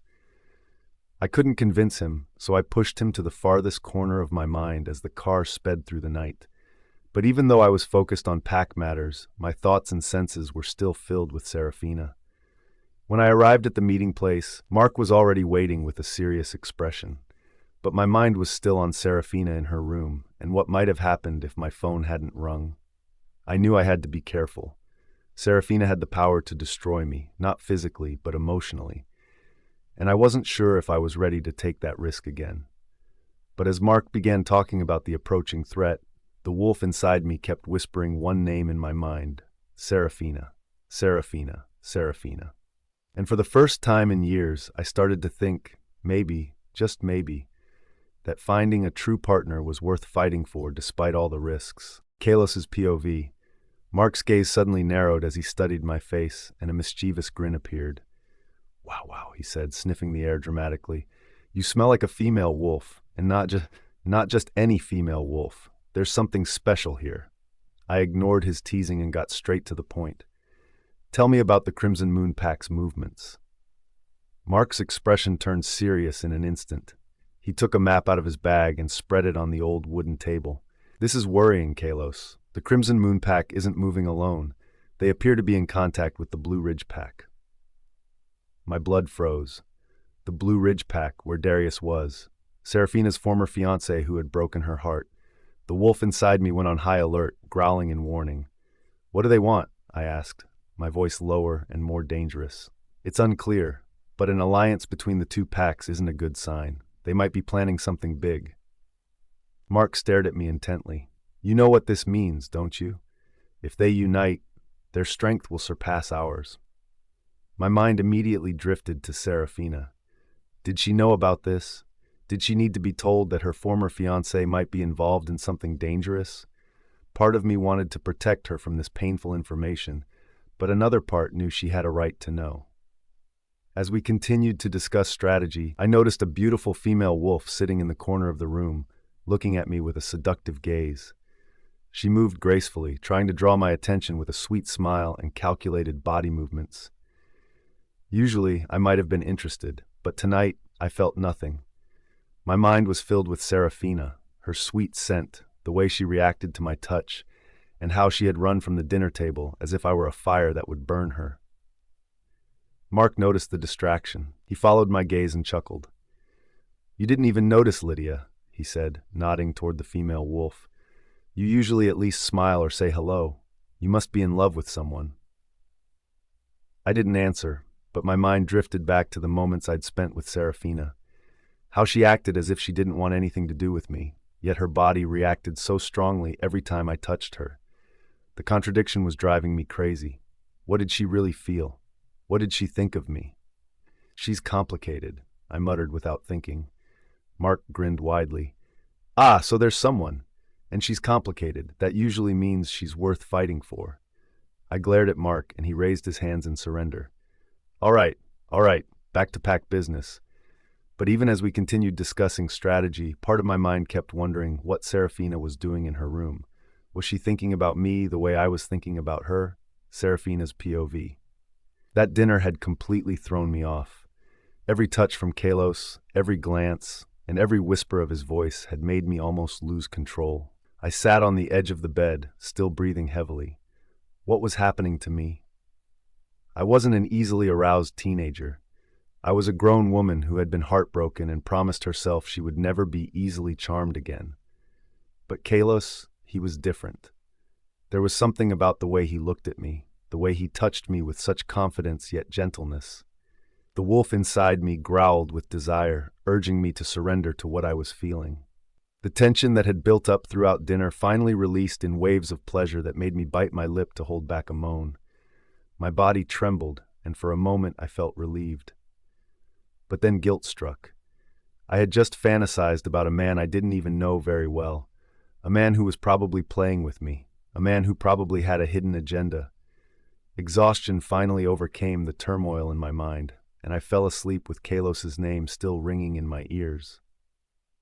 The next morning, I woke up with mixed feelings, ashamed of what I had done last night, but also curious if Kairos felt the same way. I got ready for the new day, trying to convince myself that I could act normal around him. But when I left my room and walked down the hallway, I ran into him. Kairos looked tired, with dark circles under his eyes as if he hadn't slept all night. His shirt was slightly wrinkled, and his hair wasn't as neat as usual. He looked like he had just come back from somewhere. As he walked past me, I caught a scent that made me freeze, the scent of a female wolf. Not just one, but several. The scent clung to his body, mixed with his masculine scent. Had he just been with another female wolf? Several female wolves? That thought brought a bitter, painful ache to my chest. The wolf inside me growled with jealousy, wanting to mark him as ours. But I had no right to do that. We hadn't even decided what our relationship was. I wanted to confront him, to ask where he'd been last night and with whom, but I knew I had no right to do that. We weren't a couple, not even officially dating. This might be a good reminder not to get too involved. This might be a sign that I should keep my distance and protect my heart. After what Darius did to me, I wasn't sure I could have survived if Kairos betrayed me too. But as I watched his back walk away, something inside me screamed that I was wrong, that there was another explanation, and that the man who had almost made me lose control last night couldn't possibly have turned to another woman so quickly. Or maybe I was just hoping that was the case. With a heavy heart, I continued walking, trying to ignore the pain gnawing at my chest. But I knew that no matter how hard I tried, I couldn't get rid of this feeling easily. Kairos had gone too deep into my heart, and I didn't know how to get him out. Seraphina's POV. 2 hours before the party, Callista dragged me off to get ready. She had prepared everything enthusiastically. A professional makeup artist, a hairdresser, and even a stylist who brought sparkling accessories. "I'm sure you'll be the center of attention at the party," she said, directing me to sit at the dressing table. I was made up by the artist Callista had hired. My face was polished with sexy and sharp makeup, gray eyeshadow, bright red lips, and thick eyelashes that added to the glamorous look. "All done," said Callista, clapping her hands when she saw the result of my makeup. I held the dress Kairos had given me with mixed feelings, remembering what had happened a while ago, which made me smile unintentionally. But thinking about this morning, the scent of a female wolf still lingering on Kailos's body, made me angry. Did he choose this dress while thinking of another woman? Was all his attention to me just an act? "You look amazing," Callista exclaimed, clapping her hands. "But why do you look sad? Is something wrong?" I shook my head, not wanting to talk about Kairos. "Nothing. Let's go." The luxurious hotel we arrived at was crowded. We were about to enter the ballroom, which was decorated with pink ribbons and other luxurious, glamorous touches. However, as soon as we entered the main hall, Rachel's group blocked our way. They stood in a line, deliberately blocking the entrance with evil smiles on their faces. "Oh, look who's here," Rachel said sarcastically. "Seraphina." Callista stepped forward, her eyes sharp and dangerous. Her princess-like aura instinctively made the wolves around Rachel back away. "Move," she said in a low, threatening voice, "or I'll make you regret it." Rachel and her friends immediately stepped aside, not daring to challenge Callista's dominant aura. We walked past them with our heads held high. Jenny, the party hostess, greeted us warmly at the drinks table. She looked stunning in a sparkling gold dress. "Seraphina, I'm so glad you came," she said, hugging me. "You look amazing tonight. No wonder everyone is talking about you." "Talking about me?" I asked, confused. Jenny laughed lightly. "Of course, everyone is curious about you, especially after the rumors about you and Darius. But I know you're not the type to cheat." Mentioning Darius's name made my chest tighten. "I don't care about rumors, Jenny. I know who I am." "That's what I love about you," Jenny said, giving me a mischievous look. "Let's have some fun." After a few glasses of wine, I started to feel more relaxed. The music thumped as couples started dancing on the floor. The party was heating up. I decided to go to the restroom for a moment. As I walked through the quiet hotel corridor, I suddenly caught a familiar scent, a scent that made the wolf inside me stir. Vesper, what was she doing here?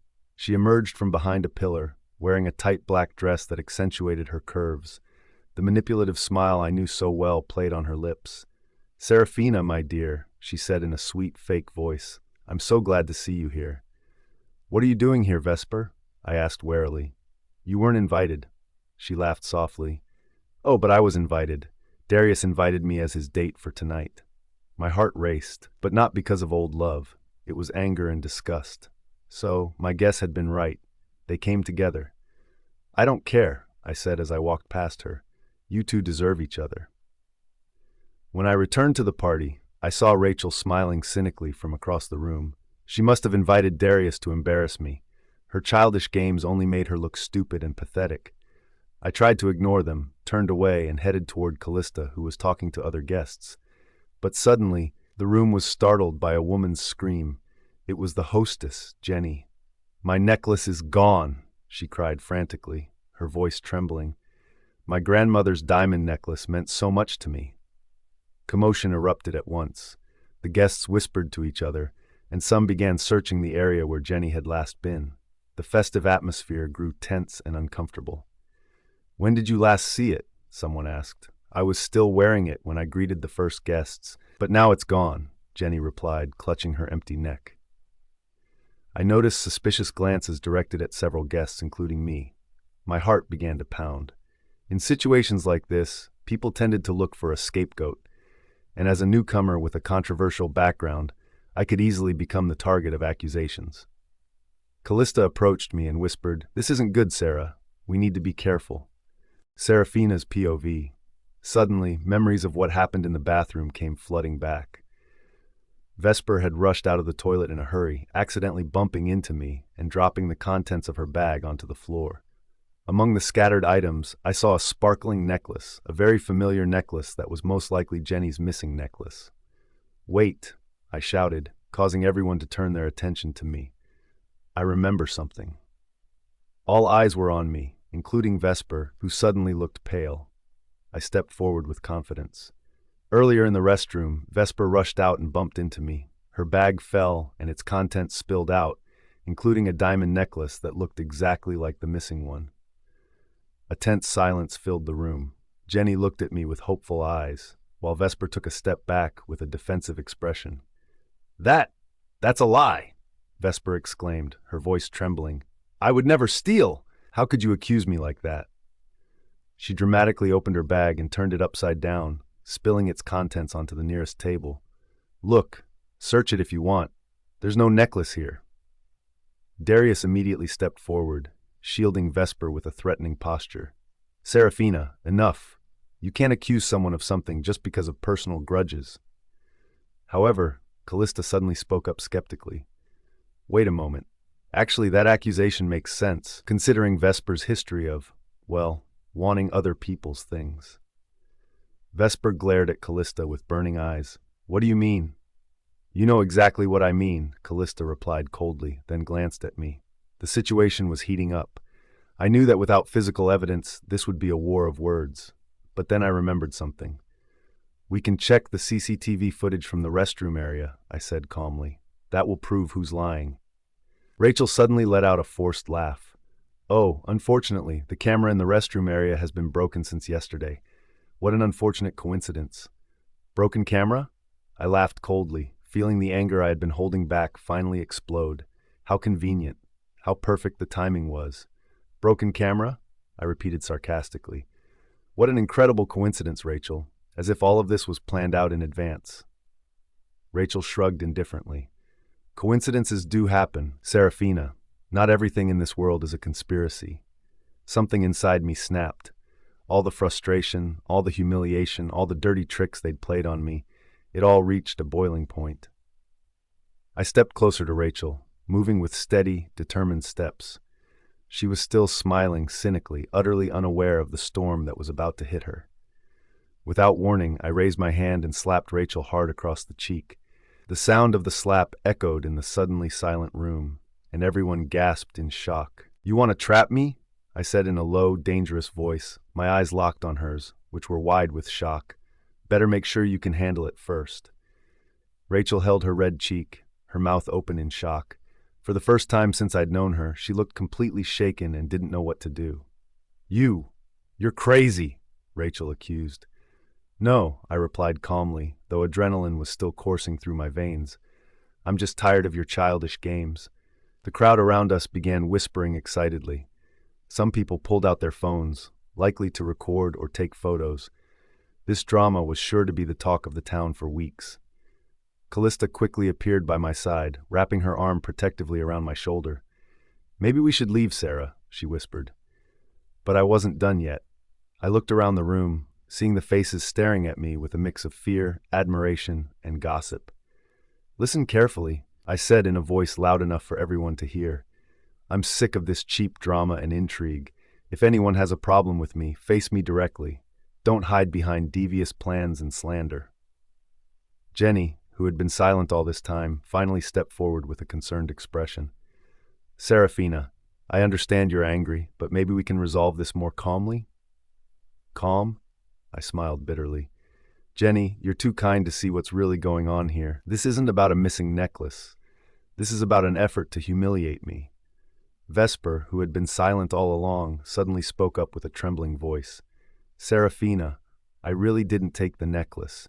You have to believe me." I glared at her. "Then explain why you looked so panicked when I mentioned what happened in the bathroom earlier." Because you accused me in front of everyone," she protested. "Who wouldn't panic?" Darius stepped closer, his posture threatening. "Enough, Seraphina. You've gone too far. You hit Rachel, and now you're accusing Vesper without any proof." "Proof?" I laughed loudly. You want to talk about proof, Darius? As if you're some saint. The room grew increasingly tense. Some guests began to look uncomfortable and whispered about wanting to leave. Callista gently pulled my arm. Sarah, we've made a strong enough statement. Maybe it's time we leave with our heads held high. I looked around one last time, seeing faces that would remember this night for a long time. Rachel was still holding her cheek. Vesper was hiding behind Darius, and Jenny looked confused in the middle of the chaos at her party. All right, I finally said. But remember this, I won't stay silent anymore when I'm mistreated. The days when you could walk all over me are over. I turned to leave, but then stopped and turned back to Jenny. I'm sorry your party got ruined, Jen. You didn't deserve to be involved in this drama. Jenny nodded with teary eyes. I hope my necklace is found. It will be found, I said confidently. The truth always comes out in the end. Seraphina's POV. Just as we were about to leave, an Omega servant suddenly ran up to us, panting heavily. In his hand was a sparkling diamond necklace, Jenny's missing necklace. I'm sorry to disturb you, the servant said nervously, but I found this necklace in a bag left on the drinks table. He pointed at me. The bag with the initial S on it. Is that yours, miss? My heart stopped. My bag? How could the necklace be in my bag? A deafening silence filled the room. All eyes were on me, their expressions shifting from curiosity to suspicion and condemnation. I could feel the atmosphere in the room change drastically, from ordinary drama to a true scandal. Ah, so this was their real plan. They provoked me to lose my patience and slap Rachel so they could deal me this fatal blow. They wanted me to seem like someone who couldn't control herself, making the theft accusation easier to believe. Whispers began circulating among the crowd, low voices growing louder and more judgmental. I can't believe it. Did she really steal it? And she has the nerve to accuse someone else? What a hypocrite. Darius stepped forward with a triumphant expression. Well, look who's the real thief, he said in a cold, mocking tone. You pretended to be the victim, accused Vesper, even slapped Rachel, when you were the one who stole the necklace all along. Vesper hid behind Darius, but I could see the satisfaction sparking in her eyes. The faint smile on her lips showed how pleased she was that their plan had succeeded. Jenny looked at me with eyes filled with disappointment and hurt. Seraphina, why? If you liked the necklace, you could have asked or told me. Why did it have to be like this? Her words cut deeper than a scream of anger. Jenny was one of the few people who had always been kind to me, and now she was questioning my character. Jenny, I didn't. I started, but my voice caught in my throat. Didn't what? Didn't steal it? Rachel laughed sarcastically, holding her still red cheek. The proof is right in front of us. With a well-planned scheme, the three of them had worked together to expose me in public. Excellent. My hands were clenched with emotion, and everyone now believed I was a thief. Callista suddenly stepped forward with an intimidating aura, her eyes flashing with anger. What a pathetic plan, she said in a cold voice that made several people step back. An alpha princess stealing a necklace? Really? You think anyone will believe such nonsense? Rachel lifted her chin defiantly. The facts speak for themselves, Callista.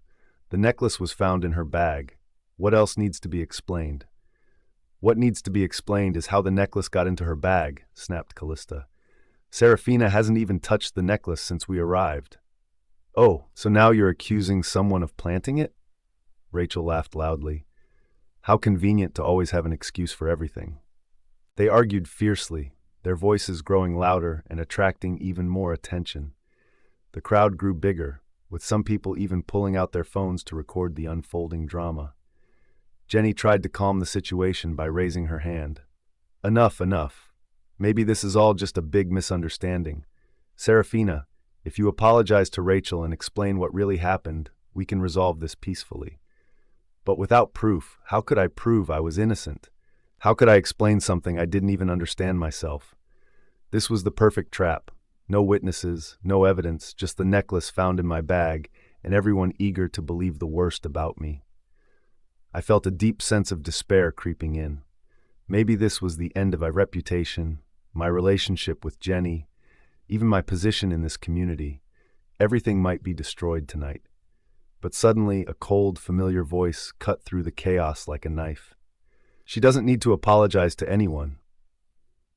All heads turned toward the source of the voice, and my heart nearly stopped when I saw who was standing at the entrance to the room. Kairos. He stood tall with an alpha aura so powerful that everyone in the room instinctively took a step back. His usually warm eyes were now as cold as ice, and his jaw was clenched with restrained anger. He moved inside with fluid yet terrifying grace, each step echoing in the stunned silence. His dominant aura was so intense that some of the Omegas in the room began to tremble in fear. Kairos, I whispered, barely believing he was really here. His eyes met mine briefly, and I saw something that startled me. Not disappointment or doubt, but unwavering trust and burning anger to protect me. He stopped in the middle of the room, his gaze sweeping over the crowd with a stare that silenced everyone. I'll say it again, she won't apologize to anyone. Seraphina's POV. He walked toward me steadily, and the crowd automatically parted as if an invisible force pushed them back. No one dared to block his path. Kairos stopped beside me, giving me a sense of security I hadn't felt in a long time. Calmly but loud enough for everyone to hear, he said, "The necklace is actually in Vesper's bag." She put it in Seraphina's bag while everyone was distracted by the drama they created. Total silence. Vesper took a step back, her face pale. That's not true," she protested, her voice trembling. "How can you say something like that without proof?" Kairos smiled coldly. "Proof?" He took out his cell phone and showed it to the crowd. "I had my beta investigate all the surveillance cameras in this hotel. And do you know what we found?" He played the video on his cell phone. Although the quality wasn't very clear because it was taken from a distance, the video clearly showed Rachel and Vesper whispering near the drinks table, and then Vesper was seen putting something into a bag. My bag. "The camera in the bathroom might be broken," Kairos said mockingly, "but this hotel has dozens of other cameras in public areas." I saw Rachel and Vesper's faces turn as pale as corpses. Their eyes widened with fear and panic, and they couldn't hide it. Amazingly, when I looked closer, Kailos's suit matched mine perfectly in style and color, both in elegant shades of champagne and gold. Did he plan this from the start? No, I told myself not to get carried away by this famous playboy. Maybe it was a coincidence, or he always dressed so neatly. As the evidence unfolded in front of everyone, Rachel and Vesper started to lose control. Instead of uniting to face the situation, they blamed each other. "This was all his idea," Rachel shouted, pointing at Vesper. "He told us to frame Seraphina. I was following his plan." "What?" Vesper replied loudly. "You're the one who said we should make Seraphina look bad. You're the one who told me to put the necklace in her bag." "Both of you are wrong," Rachel shouted in frustration. "But you're the one who took the necklace from Jenny. And you're the one who planned everything. You're the one who said the camera in the bathroom would be turned off." Their ugly faces were now clearly visible. All the masks of elegance and lies they wore were shattered into pieces, revealing their manipulative and cruel nature. Darius, silent and stiff, watched Vesper's defense crumble, finally trying to save the situation. "Wait, there must be a misunderstanding," he began, stepping forward to defend Vesper. But Kairos cut him off with a gaze that could freeze fire. "Misunderstanding?" His voice was low and dangerous. "The only misunderstanding here is letting the three of you think you could play games with Seraphina without consequences." Kailos's alpha aura grew stronger, causing Darius, also an alpha, to step back instinctively. This was a rare display of dominance, and everyone in the room could feel the significant difference in power between the two. "Kairos, don't pretend to care about her," Darius said, his voice losing its confidence. "We all know your reputation with women." "My reputation?" Kairos laughed coldly. "At least I don't need to trap innocent women to satisfy my fragile ego." The situation grew more tense when Beta Kairos, a tall man in a sharp black suit, suddenly entered the room with several hotel security guards. "Alpha," the Beta Archer said, bowing politely, "we've contacted the authorities. They're on their way here." He bowed his head after glancing at his daughter Rachel for a moment. Perhaps he was ashamed of his daughter's actions. "Father." Rachel's voice was soft and whispering, realizing that her father would not help her. Vesper immediately went hysterical upon hearing that. "No, this isn't fair. We didn't commit any serious crimes. Slander, theft, and conspiracy to ruin someone's reputation. Beta Kalos said flatly. That's serious enough in the eyes of the law. Jenny, who had been silent in shock, finally spoke tremblingly. Seraphina, I am so sorry. I shouldn't have accused you. I turned to her with teary eyes. It's okay, Jenny. They were very clever in planning all of this. Finally, when the police arrived, Darius and Vesper were taken away in handcuffs. Vesper cried hysterically, while Darius still tried to maintain what was left of his dignity by walking upright despite his pale face. Rachel, thanks to Beta Archer's plea for mercy, who said she was still young and might have been influenced by others, was only sentenced to house arrest and a large fine. As the crowd began to disperse and whispers shifted from condemnation to sympathy, I finally breathed a sigh of relief for the first time this long night. Seraphina's POV. As we left the hotel, we left behind all the disgusting drama as well. I took a deep breath, letting the cool night air fill my lungs. Finally, I felt free. Callista, my best friend, walked beside me with slow steps, her head downcast and face gloomy. Maybe she felt guilty, especially when I noticed a tear at the corner of her eye. However, I found it almost amusing. She looked like a child who had accidentally done something wrong and felt guilty about it. Seraphina, I'm so sorry, she said in a soft voice almost lost in the night wind. I dragged you into this mess.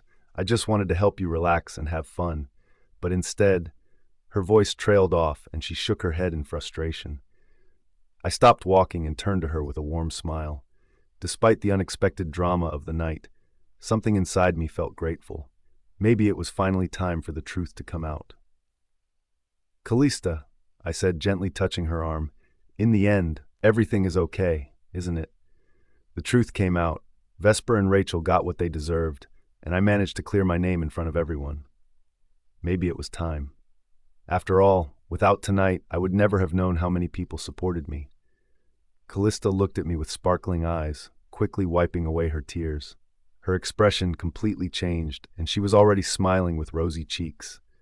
You're the best, she said, clasping both hands to her chest. You can always see the positive side of every problem. I love that about you. I just smiled, and soon we arrived at the parking lot and stood in front of Kailos's luxurious car. We should have continued to get in and head home, but suddenly Callista grabbed my hand and gave me a mischievous smile. Oh, sorry, Seraphina and Kairos. She glanced at her brother, who was just about to open the car door. I'm really sorry, but I can't come with you guys. Her tone was deliberately dramatic, even though acting wasn't her strength. What was she up to now? I just remembered I have an important matter to attend tonight, something really urgent, and it can't be postponed until tomorrow. She looked from me to Kairos, her smile impossible to hide. You two go home together, okay? I'm sure you'll be fine. She deliberately left Kairos and me alone. I stared at Callista, wondering what was wrong. There was something unusual in her expression, but just as I was about to ask her, she suddenly let go of my hand and ran toward a taxi at the end of the street. Be careful on the road, both of you, she shouted in a high-pitched voice, but it sounded more like a threat to my ears. She quickly got into the taxi and drove off, leaving Kairos and me alone. Oh well, now I had to face Kairos alone. I took a deep breath, then turned to Kairos, who was standing at the door with a smile I couldn't quite interpret. Maybe a mischievous smile? His eyebrows rose and fell as he winked at me. With a gentle movement, he opened the door for me. I guess we should go home together, I said awkwardly, feeling the situation suddenly become more intimate than I had expected. I don't mind at all, he replied with a soft smile that made my heart race. I might even prefer it this way. As we settled into the luxurious car with its soft leather interior and subtle masculine scent, silence wrapped around us. The smooth hum of the engine blended with soft jazz music from the premium speakers, creating a calm atmosphere. I stared out the window, watching the city lights twinkle like tiny stars, trying to ignore the fact that Kairos sat so close to me.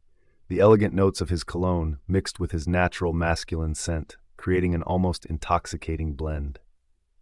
After a few awkward minutes of silence, I finally gathered the courage to speak.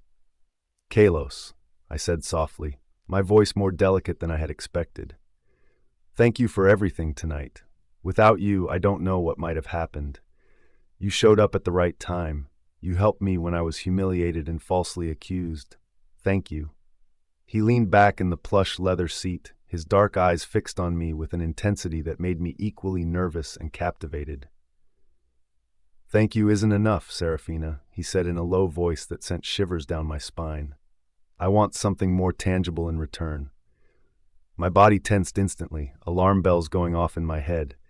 I knew his reputation with women, how easily he enchanted them, but never stayed. I wouldn't be the next victim of this famous playboy. "Kairos," I said firmly, trying to keep my voice steady despite my racing heart. "I'm not that kind of woman. I won't get caught up in your games." He laughed, the sound deep and warm in my ears despite my attempts to resist his charm. "Seraphina," he said, turning to me with a sincere expression, quite different from his usual playful look. "After the bar last night, I went straight to the office to handle some major group matters until morning, meetings with foreign investors, combing through important contracts and endless documents to sign. Not with anyone else like you thought." My heart seemed to skip a beat, and the world almost stood still as his words sank in. I realized I had misunderstood him, deeply. The perfume I had smelled on his shirt that morning wasn't from another woman. Maybe it had come from the meeting room or a secretary who happened to pass by. I stammered, my face burning with embarrassment over the baseless suspicion I had held. You thought I spent the night with another woman," he finished gently. "I saw the jealousy in your eyes this morning, Seraphina, and for some reason, it made me happy."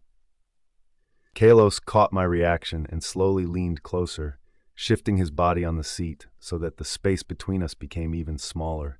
I could feel his powerful, dominant presence, and his masculine scent, calming yet intoxicating, overwhelmed my senses. "Are you jealous, Seraphina?" he whispered in my ear, his warm breath grazing my skin and sending shivers down my spine. His voice was like silk, low and smooth, making every breath difficult. "No," I denied quickly, but I knew my voice sounded unconvincing. My ears must have been red, betraying the feelings I was struggling to hide. Trying desperately to steer the conversation away from this nerve-wracking topic, I asked, trembling, "By the way, why is your outfit so perfectly matched to mine? The champagne and gold colors, even down to the details." A familiar, mischievous smile appeared on his perfect lips. "I did it on purpose. I wanted us to look like the perfect couple." His warm breath still lingered near my ear as he spoke, my heart pounding loudly like a relentless drum. My body felt like it was electrified. I had never experienced this kind of physical reaction to anyone before. Luckily, before things became too intense and I completely lost control, the car slowly stopped in front of my house. The warm glow from the porch lights welcomed us, like a beacon saving me from the storm of emotions inside me. I almost jumped out of the car, desperate to escape the tense, electric air. "Good evening, Kairos," I said quickly, my voice a little tense, before running to the door like Cinderella fleeing before midnight. "Good evening, Seraphina," he replied in a comforting and affectionate voice. "Sweet dreams." In my room, I flopped dramatically onto my bed, my heart still pounding as if I had just run a marathon. I placed my hands over my chest, trying to calm my wild and uncontrollable heartbeat. With trembling hands, I grabbed my phone and opened the memo app I used to record my feelings for Kairos. It was my way of keeping score, which might sound childish but had become very helpful. When the score reached 100, I would finally confess my love to him. Feelings score for Kairos. Base score, 30 points. Strongest alpha in the area, 10 points. Handsome like a Greek god, 10 points. Loyal with dedication and responsibility, 10 points. Tonight's bonus, plus 5 points. Defended me heroically in front of everyone, plus 3 points. Beautiful dress, a very thoughtful gift, 2 points. Additional considerations tonight. Clarified misunderstanding about perfume and showed honesty, 10 points. Current total, 45 points. I stared at the number with mixed feelings, surprise, happiness, and perhaps a little fear. It was already 45 points, only 55 more to reach recognition. Was I truly falling for that notorious alpha playboy? Or was all this just momentary fascination that would eventually fade away? Seraphina's POV. News of the party incident spread quickly among the members of the elite group. Within days, the entire wolf community knew about the scandal involving the heir to the Blue Ridge pack, Darius, who had left his alpha fiancée, Seraphina of the Moonwhisper pack, for an ordinary Omega woman named Vesper. Even more shocking was that he had dared to challenge the heir of the Night Veil pack, Kairos, in doing so. I sat on the balcony, sipping warm chamomile tea and listening to the whispers carried by the wind from the family garden. The servants murmured in awe and horror about how the pride of the Blue Ridge pack had been shattered overnight. "Darius's father is furious," whispered one servant to another. "He's so angry that his blood vessels burst. Now he's in the hospital with a mild stroke." I smiled slightly at the news. Karma works in mysterious ways. Callista came to visit me in the afternoon with a beaming face and a bag full of groceries. She jumped dramatically onto the living room sofa. "Seraphina, you have to hear the latest gossip," she exclaimed, her eyes sparkling. "Darius's father called that idiot to break up with Vesper, but he refused vehemently. He even said he would give up his title as heir rather than leave that Omega girl." I set my teacup down slowly, feeling a deep sense of satisfaction wash over me. "Really? How romantic," I said sarcastically. "True love conquers all." "What's even more ridiculous," Callista continued, pulling out her phone, "is that people are now gossiping about you being abandoned and betrayed. They say you must be heartbroken and suffering." I burst out laughing when I heard that. "They don't know that I actually feel like I've been freed from shackles," I said, stretching my body. "I no longer have to worry about that torturous political marriage." That night, my father gathered all the family members in the meeting room. His face was as hard as granite, his alpha aura radiating such power that the air felt heavy. Even my usually calm mother looked tense. "Starting today," my father said, his voice echoing throughout the room, "any group that sides with the Blue Ridge pack will be considered an enemy of the Moonwhisper pack. Our alliance with them is officially over, and they will face the consequences of their insult to our daughter." Shortly after the announcement, Darius's mother, Luna Soraya, arrived with swollen eyes and a pale face. She knelt before my father, pleading with a trembling voice. "Alpha Bastion, please reconsider this decision," she begged, tears streaming down her cheeks. "My son was wrong, but don't destroy our entire group. We've been like family for years." My father looked at her with a cold stare I had never seen before. "Family doesn't betray family, Luna Soraya. Your son has made his choice. Now he must face the consequences." 3 days later, Callista invited me to celebrate the downfall of our enemy at an exclusive club in the city center. The place was filled with deafening electronic music and flashing neon lights in various colors. We reserved a VIP table on the second floor overlooking the dance floor. "To freedom and justice," Callista shouted, raising her champagne glass high. "To karma finally coming," I replied, clinking my glass against hers. We laughed loudly, feeling intoxicating euphoria. The thumping bass mixed with alcohol began to take effect on our bodies. For the first time in months, I felt truly free and happy. But our happiness didn't last long. Suddenly, the VIP area doors swung open. Darius burst in with red eyes and a disheveled face. His hair was messy, his shirt was wrinkled, and the smell of alcohol was overpowering. He looked like someone who hadn't slept in days. "Seraphina!" he shouted hoarsely. The club's security guards chased after him, but he had already made his way into our area.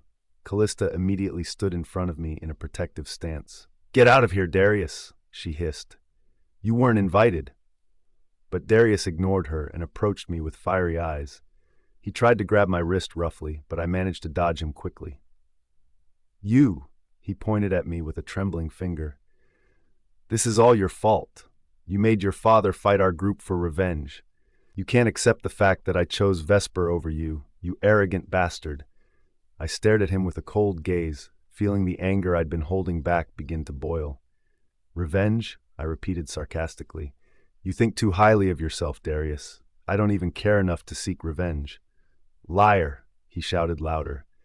"If it weren't for you, my parents wouldn't be in the hospital. My father wouldn't have had a stroke. You ruined my family's life." He stepped closer, his eyes burning with pure hatred.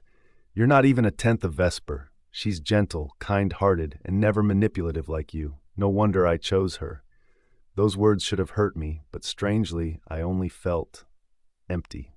No pain, no hurt, just an odd emptiness, almost soothing. But Callista couldn't hold back. With a quick, startling movement, she grabbed the empty champagne bottle from the table and smashed it into Darius's head with a loud crack. Crash! Glass shards scattered across the floor, and blood began to flow from Darius's head. He staggered, his eyes spinning before finally collapsing to the floor. Callista! I shouted in shock. He deserved it, she replied, her breath labored. No one should insult my friend like that. I stared at Darius's lifeless body on the floor, blood flowing from the wound on his head and forming a small pool. Strangely, I didn't feel sad at all. In my previous life, he had left me to die in a deliberate fire. He watched me suffer without lifting a finger to help. This champagne bottle blow, it wasn't even a tenth of the revenge he deserved. Minutes passed, and Darius didn't move. The pool of blood beneath his head grew larger, and his face began to turn pale like a corpse. Callista, I said softly, he's losing a lot of blood. Callista kicked Darius's leg with the tip of her shoe. Is he dead? She asked, her voice almost hopeful. I knelt beside him and checked his pulse at his neck. His heartbeat was weak, but still there, and his breathing was shallow but steady. He's still breathing, I said, standing up, but he needs medical help immediately. The club staff, who finally dared to enter after the situation calmed down, panicked upon seeing Darius's condition. They immediately called an ambulance while trying to stop the bleeding with clean towels. As the ambulance sirens began to sound in the distance, Callista and I prepared to leave. Our exciting night was ruined, but for some reason, I felt satisfied. Do you know the most ironic part? I asked Callista as we left the club. What? Now all three of their families are in the hospital. Darius's father because of a stroke, Vesper because of a legal case that stressed him out, and now Darius himself because of his head injury. Callista stopped walking and looked at me with sparkling eyes. You're right. This is truly karma, isn't it? I nodded slowly, feeling a deep sense of satisfaction flooding my chest. Karma works in its own way, and sometimes it needs a little help from human hands. As we walked toward the car, I couldn't help but let a small smile curve my lips. This second life had given me the chance to see the people who had hurt me get their comeuppance. And this was just the beginning.